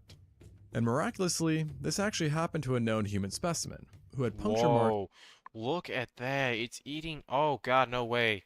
It's going right through the eye. Oh my god, yeah. I'm good off that one. Yeah. That is disgusting. Is it like a saber-toothed tiger? I honestly have no idea. To its occipital bone. In other words, the back of its head. Oh But yeah, what- the other, wow, it goes through his skull. Like, everyone's like, oh, the skull's super strong, but the fact that that could go through his skull, I mean, obviously these are different skulls than what we have now, so probably weaker, but like, still, that's crazy. That could just go through bone like that, that's diabolical. What's crazy is that the angle of the bite confirmed that the attack did not come from the back, but rather the front, which basically means the Meganterion put the entire human's head in its mouth. And the idea is that on top of causing skull and brain damage, Oh my god, the skull damage is head in its diabolical. and the idea is Look at that damage. Oh my god, yeah. This is how they have this evidence, by the way, I guess. Imagine getting rammed by a narwhal in the back of the head. That's a weird situation to be in, honestly. I honestly could not imagine that happening at all. is that on top of causing skull and brain damage, such an attack could kill by completely smothering the victim's nose and mouth with a saber-tooth's jaw, leading to suffocation. And in a case of more bad news for our distant relatives, the Meganterion had a very healthy appetite for Homo habilis. So much so, in fact, that it literally altered their carbon isotopic levels, which directly shows us that it was even more of a human killer than other animals Oh my that are God. associated with hunting primitive humans, such as the Dinofelis, which I should also mention coexisted with Homo habilis and presumably hunted it. I can't imagine living in a time period where you're not the alpha, like of the world, basically. Like, you're the top of the food chain no matter where you go. Like, nowadays, humans are the top. Wherever they go, they can just slaughter any animal they come across.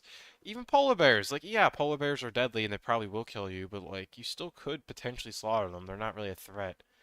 Whereas, like, you know, back then, it's like you were getting hunted. When you put that in perspective, you realize, yeah, this was actually probably, yeah, definitely the worst time.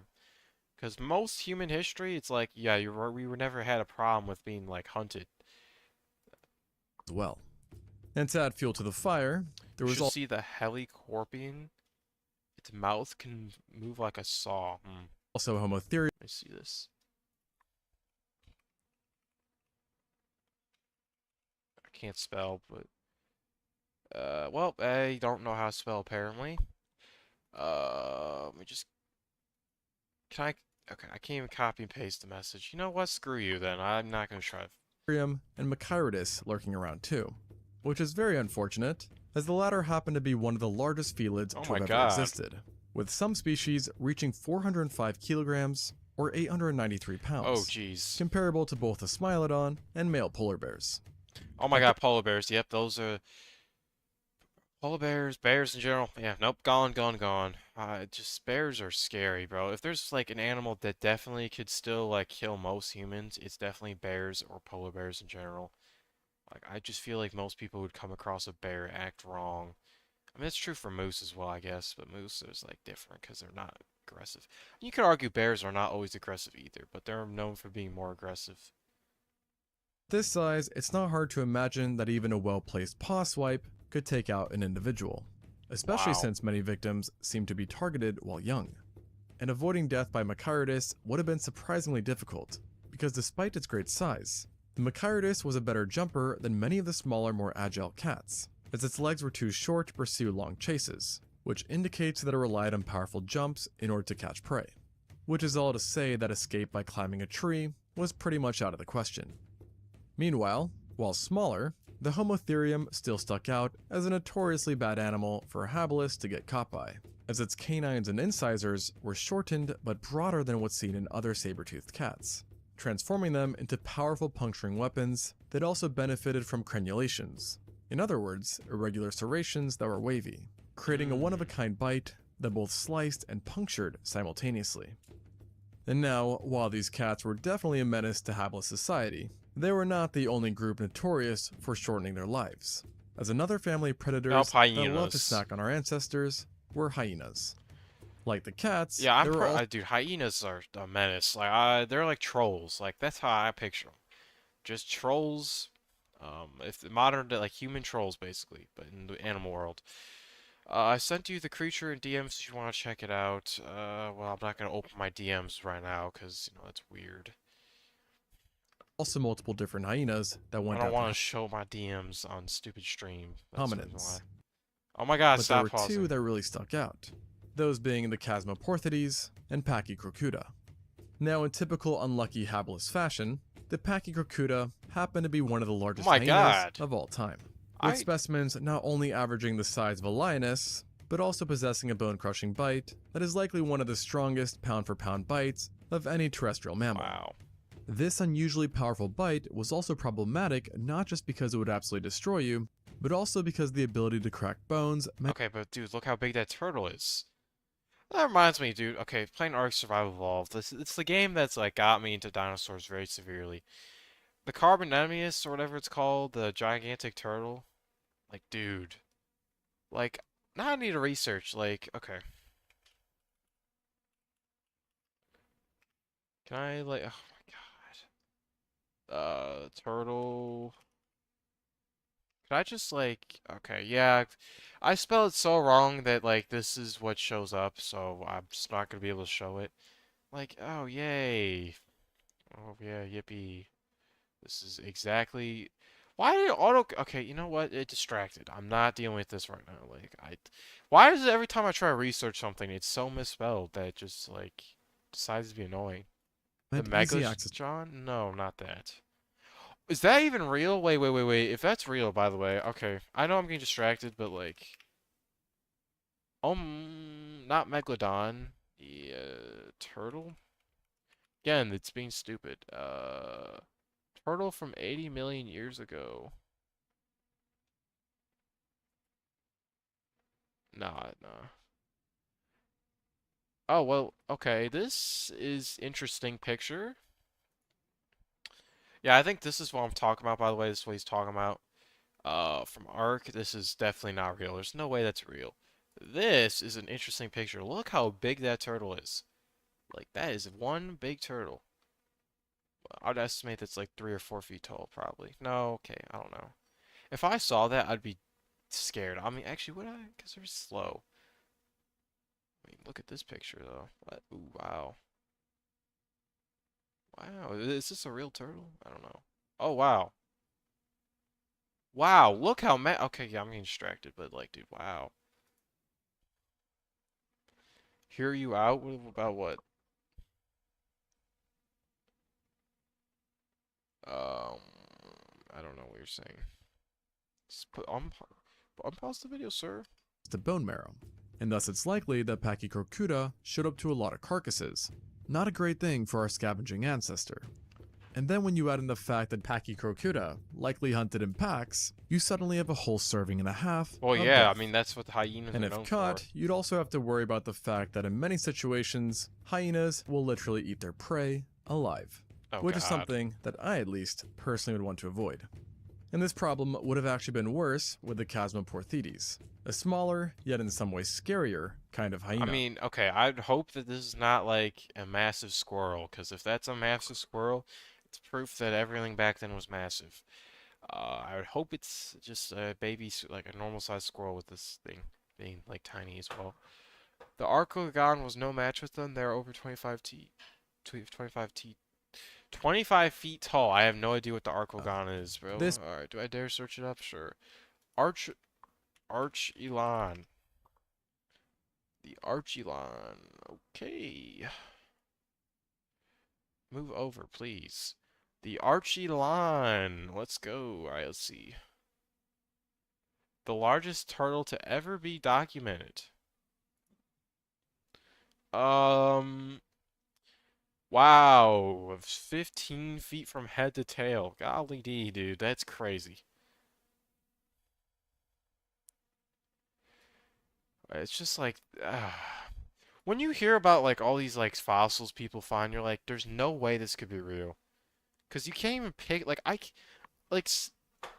I physically cannot picture, like, just seeing an animal like that massive. Like, just, it's impossible. I cannot believe it's real. I don't know how else to say it. Unpause the This video, was a member please. of an informal group of hyenas who are touted as being dog-like, meaning they are more gracile and nimble, likely prowling around in large packs.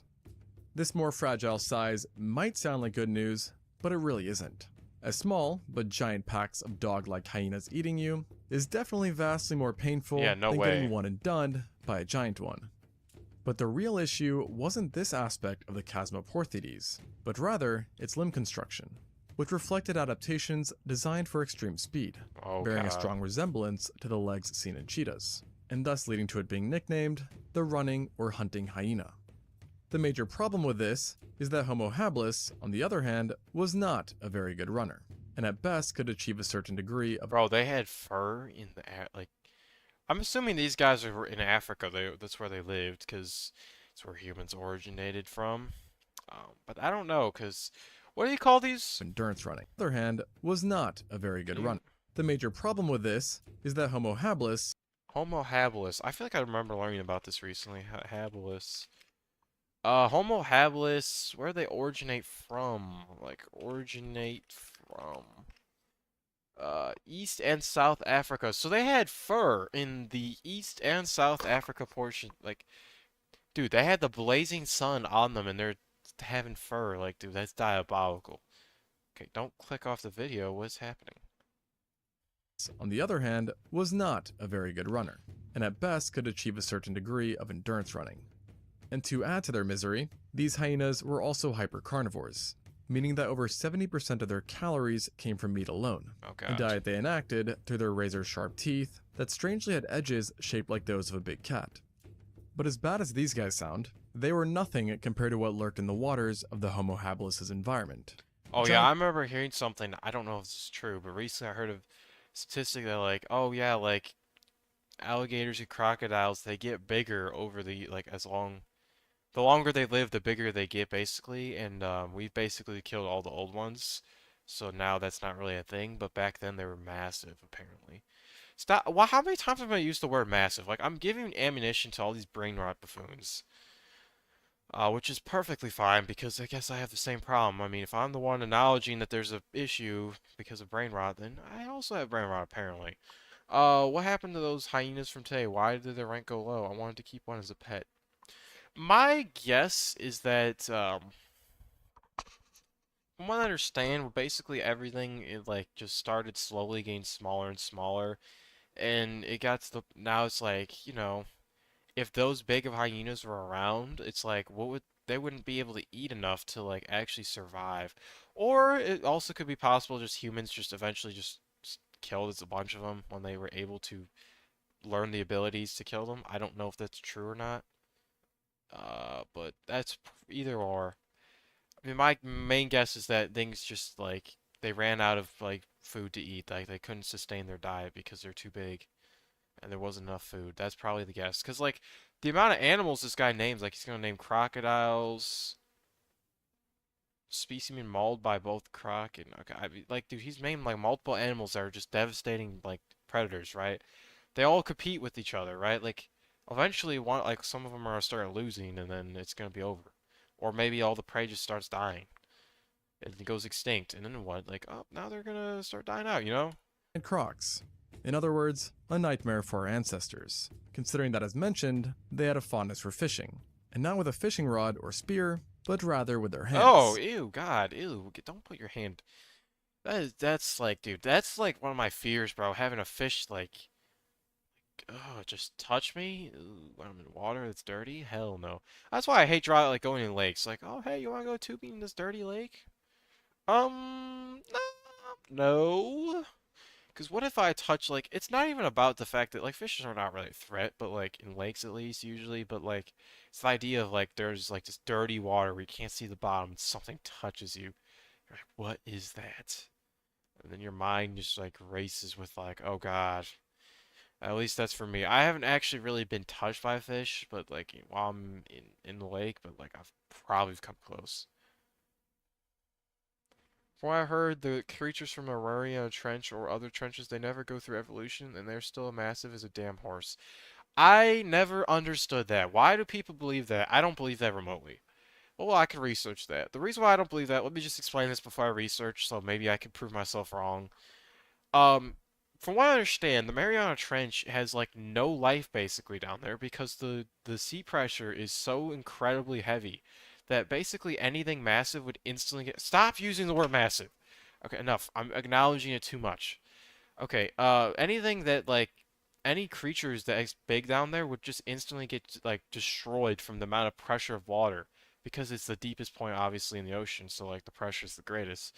So basically everything down there is super like small and can withstand the pressure, and that's why I don't like when people say the megalodons in the Mariana Trench. Are you stupid?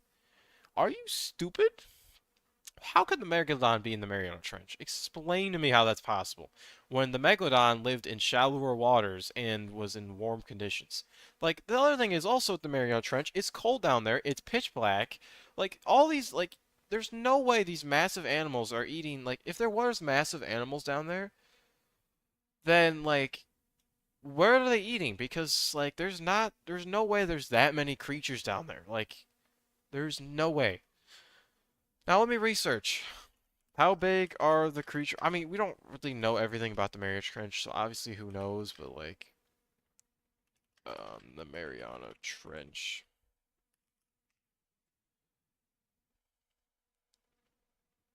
Alright, let's see what we got. Sponge like, 6 okay, they're measured up to 4 inches long. 4 to 11 inches long. I mean, yeah, there's not really much going on. The Dumbo octopus. Dude, the ocean scares me, man. I just like reading the word. They're 9,800 to 13,000 feet deep is just ridiculous. It instantly makes me like, oh god, nope. Oh god. It reminds me of Subnautica. When you like when you play Subnautica, you're like, oh wow, this world's peaceful, and then you slowly realize the ocean just goes down and down and down and down. You're like, oh my god, it goes down to like 12,000 meters, which, oh no, it doesn't. It goes down to what, like 3,000 meters, and you're like, oh my god, that's diabolical. Like, it's just like the idea of like, oh wow, you could just drive a boat over this and not realize you're over the deepest part of the ocean where you just I can't describe it. Just like, oh nope, I don't like the ocean. That's all I'm gonna say. Nope, the ocean's absolutely not. Space scares me more than the ocean. I kind of agree because space is like, if you're in space, it's like, dude, what are you gonna do up there? Like, there's nothing. But the thing about the ocean is like, you can't see the bottom. I mean, you can argue the same thing with space. You can't see everything in space. You're just in the pitch black. Yeah, honestly, space is probably more scary. I mean, like, you're in the pitch black. It's like being in a pitch black dark room with, like, obviously a little bit of light, but it's just empty. There's nothing. You know? That's what's scary. It's like, if you're alone in space, there's no, like, anything you could do about it. You're just screwed. I mean, in the ocean, it's the same thing. If you're alone in the ocean, you're probably cooked anyways, but, like, so they're kind of both equivalent in some ways. Okay. Ignore that. Okay, how do I unpause? Which almost makes it seem like they wanted to be hunted down by crocodiles. And let's just say, these crocs were more than happy to oblige. The most notable kinds back then happened to have belonged to the same genus of crocodile alive today, the Crocodylus. That being said, you would not have to worry about confusing them for any living species, as these ones were utterly giant. Oh my god, that's an elephant? Why does the elephant have his nose, like, trunk cut off?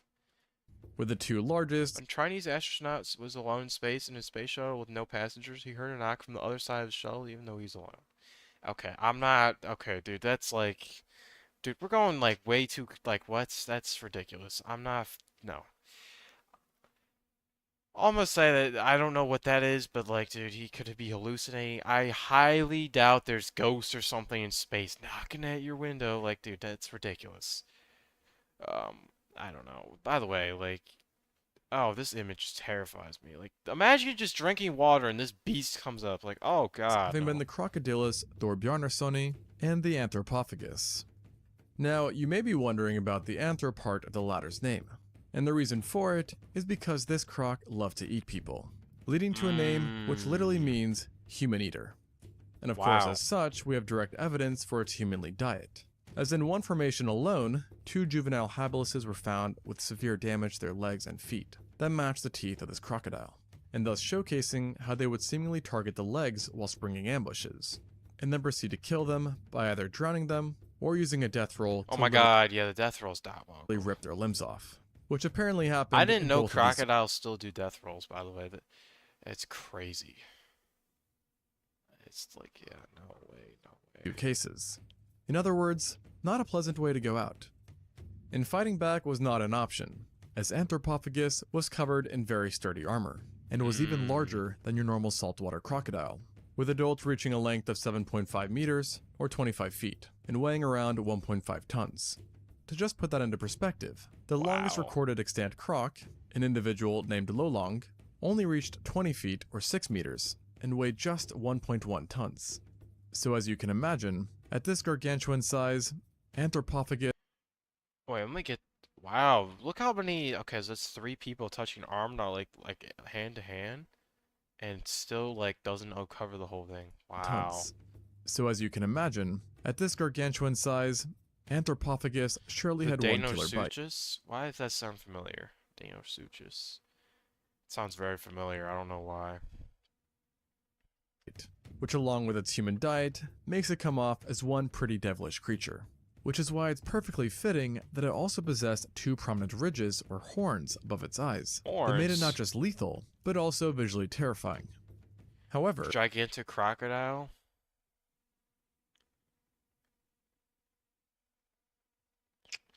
I don't know why, but I feel like I should know what that is. Like I really should. I'm not. I don't know why I don't recognize it. Like I know the name. Like I recognize the name, but I don't. Whatever. It doesn't matter. while it seems to have definitely Dude, been I'm the only most 12 minutes into the video. I'm only halfway. All right, dude. I got like, dude. This is like probably one of the more interesting videos I've watched because it's just like, wow, all this information is crazy. Like makes you realize how lucky you are. Like, oh wow, humans like are not getting hunted. I mean, in most areas at least. Like, yeah, there's some areas where you could die to animals, but you have to kind of decide to be there. most problematic croc for humans, it wasn't actually the largest, as that title went to the thorbjarnarssoni, a slightly older crocodile that also coexisted with the habilis, and preyed on them during the earlier days of our ancestors' existence. Thankfully, it wasn't that much bigger than its younger counterpart, having been about 8 meters or 26.2 feet long. But it's not that much of an upside, as that of course No still way. makes it the largest crocodile species ever discovered, which in They turn killed also hippos. Oh yeah, it's over. That's the hippos are one of the most deadly animals in modern time. Like, dude, if something can slaughter a hippo easily, which okay, I should not throw around word easily because I have no clue if that's true. But like, it's over if something can kill a hippo. All humans are not alone in the universe. Or are we indeed unknown? Are we? Read better, please. Okay. What's more unnerving, that all humans are not alone in the universe, or we are indeed alone? I don't know. I think the whole thing of like, oh, is there other things in space is always a conversation that's silly to me, because like, if Earth has managed to happen, yes, by the way, I understand that Earth is like an anomaly. Obviously, it's not like a lot of planets are like this where it's livable.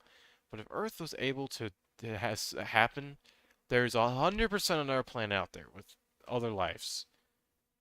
And when people say alien, I don't picture the alien that everyone else thinks. I picture just some sort of organism that happens to be on a different planet. That's what I think an alien is. I have no idea if it's like, I have no idea like what, if we're ever gonna see an, like, um or other organisms from other planets on our planet. I don't think that's really gonna happen in our lifetime, but who really knows? Mark Zuckerberg is an alien. Okay, no, he's not. Then there's the whole thing of like, oh well, the government's trying to hide things about aliens that go to a planet, and you got all these UFO stories. I'd have no idea what to think of them. I honestly don't know the whole UFO stories. It makes no sense. I think it's way too convenient that there's like, wow, it's hard to say. I don't know how far like back UFO like stories have gone. Like, when did the first UFO like painting or something get drawn? Because if it's a tale that's been told like for years and like decades, well, centuries and centuries and centuries, it would be kind of like, okay, well, you know, maybe that it's like it's possible, but if, I don't know. I don't know what to think. I don't know. The whole thing is confusing with the whole UFO thing because you just see footage of UFOs and you're like, really? Is there really just things that are built like that are like landing here? I don't know. I don't know. Also makes it It's one of the such a big pointless conversation because all I'm saying is I don't know because I really don't know what to think about that. All I know is I do believe there's aliens out there. biggest true crocodiles to have ever lived. And because its remains are so few and Oh far my between, God, a there's a very baby! good chance that it got even bigger. What was really unique about this predator, though, was its skull, as in addition to being gargantuan, it was also much broader than what's seen in other living crocodiles, perhaps being an adaptation to help better grip and crush armored prey, such as large turtles. Large Despite turtle. this specialization, Oh yeah, it was wow. still likely It's an over. opportunistic feeder, who no doubt fed on the occasional poor sod. In fact, the holotype for Homo habilis, a specimen dubbed OH7, may have been a victim itself, as its foot and leg bones bore large, broad, and deep puncture wounds that matched the teeth of a giant croc.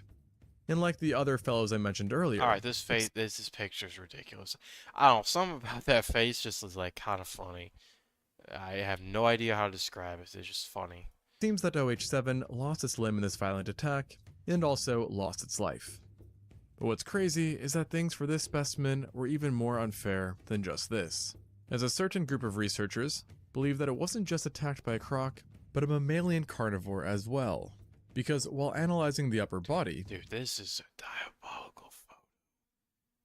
Oh my God. I know it kind of looks like it's like a prop, so obviously it's not real probably, but like, cause just the way like, I don't know, something about it just looks fake, but still like, oh my God, the fangs like right into the eyes basically. Oh God, no.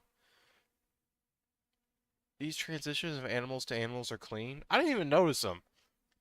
but a mammalian carnivore I don't know. as Maybe they're well. clean. I don't know. Because while analyzing the upper body, paleontologists noticed that on its parietal bone, the holotype had shallow groove marks that did not match any bite seen in crocodiles, but rather the damage bore an uncanny resemblance to the bite of large cats, and thus leading to the idea that a leopard-sized mammal had taken a chunk out of OH7's head. Ouch, to say the least.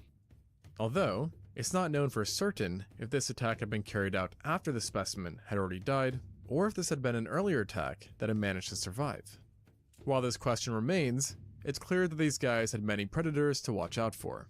And of course, prehistoric cats, hyenas, and giant crocs were just the tip of the iceberg, Of course. as you also had Keeps many going predators deeper. around that are still alive today, including various panthera, canids, Ooh. birds of prey, and snakes. Birds of prey. Snakes Oh, especially- not the snakes. Oh yeah, no, yeah, wow. If it's yeah, the snakes are. That's just like wow. Wonder how Planet of the Apes work. I honestly have no idea what that is. They were likely another major component in explaining Homo habilis' short lifespan.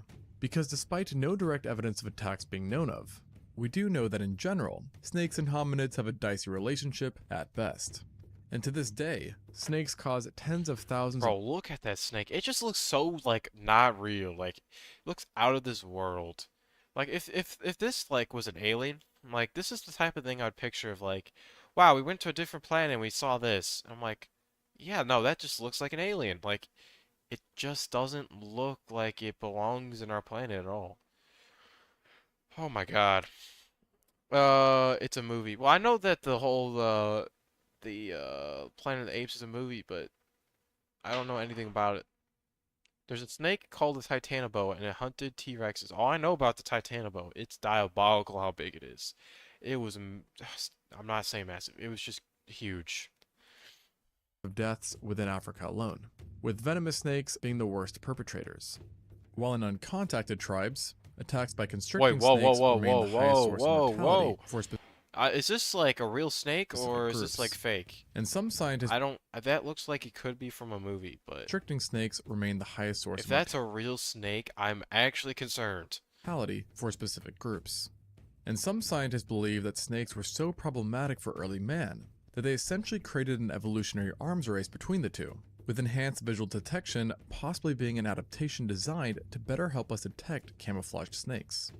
Not to mention that primates in general may be literally hardwired to fear snakes, at least according to a few studies. That makes sense. So in other words, it's pretty much guaranteed that Anaconda? That was an anaconda? No way.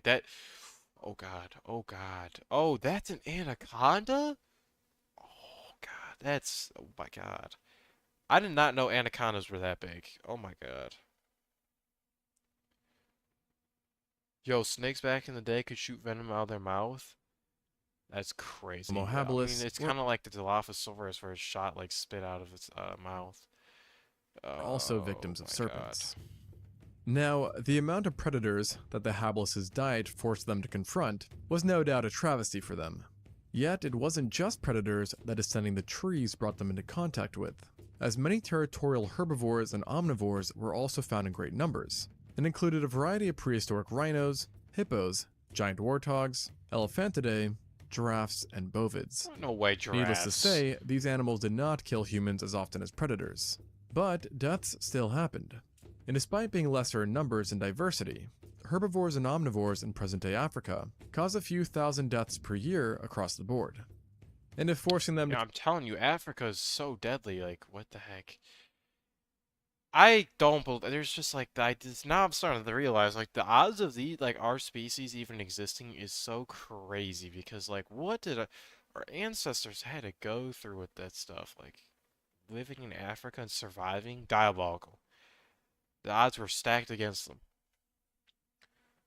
You heard there were giant plants back in the day that hunt down humans. Okay, I don't know if that's true. Confront vicious animals wasn't enough, that sounds then far-fetched. it's a good thing that their diet's drawbacks went even further than this, as it possibly also led to health problems, namely to the teeth. As of the 26 individuals studied, only about 40% had decent teeth, while the rest had severe wear and tear to their enamels, and chipped and cracked teeth. And while this may not sound all that gloomy, it really is when you consider that the oldest specimen was only 25 years old. And there were even multiple examples of specimens who were under 10 that already had major dental problems. And to really exemplify this, one individual, who was 17 years old, was found with dentistry so poor that it was about 2 times as bad as what you would expect to see in a modern elderly human who also had bad dental hygiene. Dude, that clip is diabolical. Remarkable widespread level. It wasn't fair for our ancestors and the rest go through that, yet we are here today. That's sad. I mean, yeah. But, like, oh my god. And there's this narrative that, like, oh wow, you know, back in the day, humans, you know, by the way, this is a little off topic, but back in the days, humans, like, had great dental health because they chewed meat and they, you know, blah, blah, blah, blah, blah, right? Now we need to take care of our jaws and our teeth. Like, I feel like we always need to take care of that. Like, I don't know why that's, like, a narrative, like, oh, never needed to be a thing to worry about. Like, I don't know. It just seems weird. Of damage was 100% caused by the diet of Homo habilis, but it was not necessarily a result of the scavenged meat. It could have been instead a combination of flesh, bone, and tough plant material that caused a lot of wear and tear. Plus, given their lack of offense, the habilis likely did not get the first pick when it came to food, which would have resulted in it having a limited choice and forcing people to eat whatever was available, even if it was no good for their dental hygiene. Another factor in this lack of choice, which in itself likely also contributed to even more deaths, was their environment and climate, as during the Pleistocene, Africa experienced a period of intense fluctuations in the climate that resulted in coldness and increased aridity that made food options very scarce. and even leading to Scarce? systematic starvation. Well, then how is there all these predators? What? I don't get it. And it's believed that as the climate worsened, populations had to rely more and more on scavenging meat to supplement their caloric intake, which in turn led to again more deaths, as it brought them into contact with more predators, who also would have been more violent as they too felt the strains of a dying ecosystem. And interestingly, but perhaps not that surprising, the competition that was created from these climatic changes may have also led the habilis to experience more fatalities at the hands of an animal it was very close to, itself. And I don't actually mean other habilises, although this was definitely a possibility, but rather other humans, as habilis remains have been found in the same area of not just one, but 3 other Homo species, as well as another hominin, with these specifically being Homo ergaster, erectus, and rudolfensis, and the Paranthropus boisei, respectively. I did not know there was this many. We are aware that difference. interactions with these close relatives at least sometimes ended violently, as there is at least one known Paranthropus specimen who was definitely killed by a habilis, possibly even becoming food for it. Now in this particular instance, the habilis managed to secure the dub, yet with the other Homo species, it was likely at a severe disadvantage for a few reasons.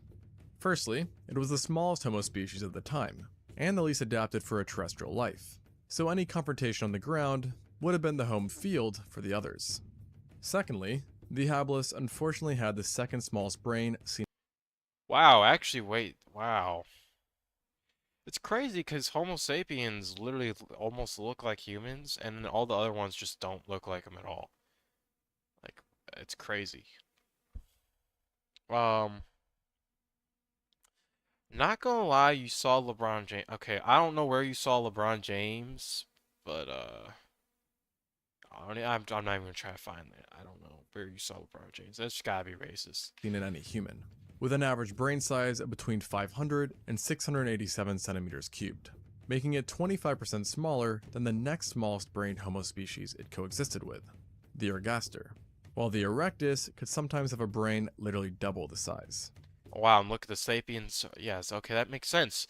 So basically, I don't know anything about history, but I'm assuming all these other ones just kind of died off, and then the sapiens just took over, and that's how we got to where we were. I don't know if that's true, but I'm just guessing that, because, like, the brain is the biggest. It looks the most like humans.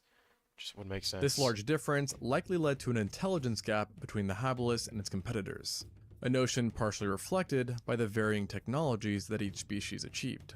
As for example, the erectus had access to controlled fires, picks, knives, and cleavers, which would have given them a huge edge during any fight, to say the least. And to make matters worse, despite not being a hominin, I will also mention that the ape Dinopithecus was likely a part of the fray as well. And wait, in some Dinopithecus? What? Oh. ways, this creature was even more unsettling than multiple Homo species, as it was a giant primate that was closely related to baboons, and thus had giant fangs and would have been roped with large amounts of muscles. And when considering the fact that it could have been 3 times the size of Homo... I hate saying this, but this is an Ark Survival Evolved. I like, sometimes I just feel cringe saying that, because it's like, that game kind of... It's crazy though, like, if you ever played Ark Survival Evolved, a dinosaur survival game, basically it's like you just learn about all these different dinosaurs, because, like, they're actually turning out to be all real, and you're like, wait, what? And they're built based off of, like, you know, what we know about them. So it's like, oh, wow, that's cool. You get to see, like, actually somewhat realistic dinosaurs in a game and get knowledge about them. That's cool. Whatever. habilis. We should probably add this guy to the already very long list of potential... Why did the creatures back in the day have big canines? My guess is probably to like, get a good grip on their food, maybe? I don't know. ...of Homo habilis. We should probably add this guy to the already... Or actually, I'm assuming it's probably just to, like, demolish the prey easier because, I don't know. I have no idea, but yeah, it seems like every single predator in this video, by the way, has had big canines, to be honest. A very long list of potential predators. Ultimately, it was a very tough and unfair world to the Homo habilis, and according to the original study, the worst part of an individual's life would have started at around age 10, when they entered a phase associated with maximum mortality. Though ironically, reaching 10 in the first place would have already made you one of the luckier ones. Wow. As based on another study, it's presumed that 40% of everyone died before reaching double digits. And if we factor in juveniles and infants, then it's believed that this number increases to 60%. This in turn would mean that the average age of death given in the study would actually be lower than 12 years. Which then of course raises a whole other question on how in the world did the Hapless even manage to exist for such a long time. Perhaps the answer lies in their technology, that did in fact allow them to access bone marrow and tough plant material. Additionally, there is an offhand chance that a 1.7 million year old windbreak, or rough hut, was built by a group of Homo habilis, which if accurate, implies that they had a way to deal with the worsening climate of their times. The number game also seems to have played a big part in their miraculous extended survival, as paleontologists estimate that group sizes may have reached up to 85 different members, and thus allowing for more protection and a lower chance that any Yeah, the given fact that it's showing a tree is crazy. I just can't get over the fact things like bears could climb up trees. Like, what? I don't know. This individual is crazy. would have been picked off by a carnivore. Though honestly, based on everything, that didn't seem to work out too great for them. And who knows, perhaps the extremely high mortality rate was what finally broke them. But whatever the case, Oh, one thing extinct is clear. animals. By the way, extinct animals, the first humans saw. That sounds like an interesting video. Can I like save that to my watch later? Or do I have to? Okay, I'm about to click on it. That was honestly way better video than I expected, and actually, it's just crazy because you think that like that's like obviously. I don't know if this is obviously the worst time, but that is obviously horrible. The big thing though is really just like the fact that you know that's bad, but we experienced way worse stuff too after this too, as humans. Like it's crazy. Let's watch that. Well, I'm not gonna watch that. What time is it? Yeah, no, there's no way I'm watching that. It's gonna be like a whole hour reaction probably. Does it take away at some point? Some of the cats decide that manipulating humans for food is less work than hunting them. I don't think that guy understands anything. Oh, actually, I don't know. Yeah, wait. Now that you think about it, okay? How did these big cats turn into these tiny little cats? Like, what changed? Well, actually, I already theorized earlier. I think a lot of it's just because the prey was like lessening, so they needed to be smaller. But it's still diabolical how big the small like the difference is. I don't know. Domestication? Maybe. I'm so thankful. My biggest issue when getting lunch is what I'd like to eat as opposed to who's getting to eat me.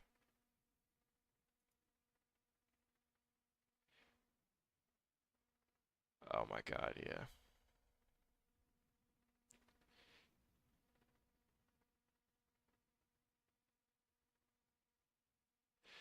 I just like yeah no like the idea that like I don't know the idea that these young kids like when a baby was made that they actually survived is just crazy to me.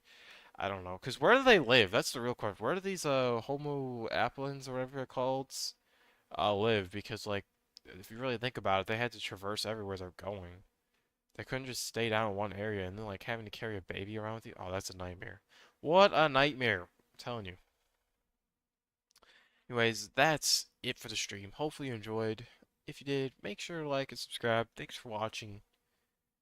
And yeah. Peace, man.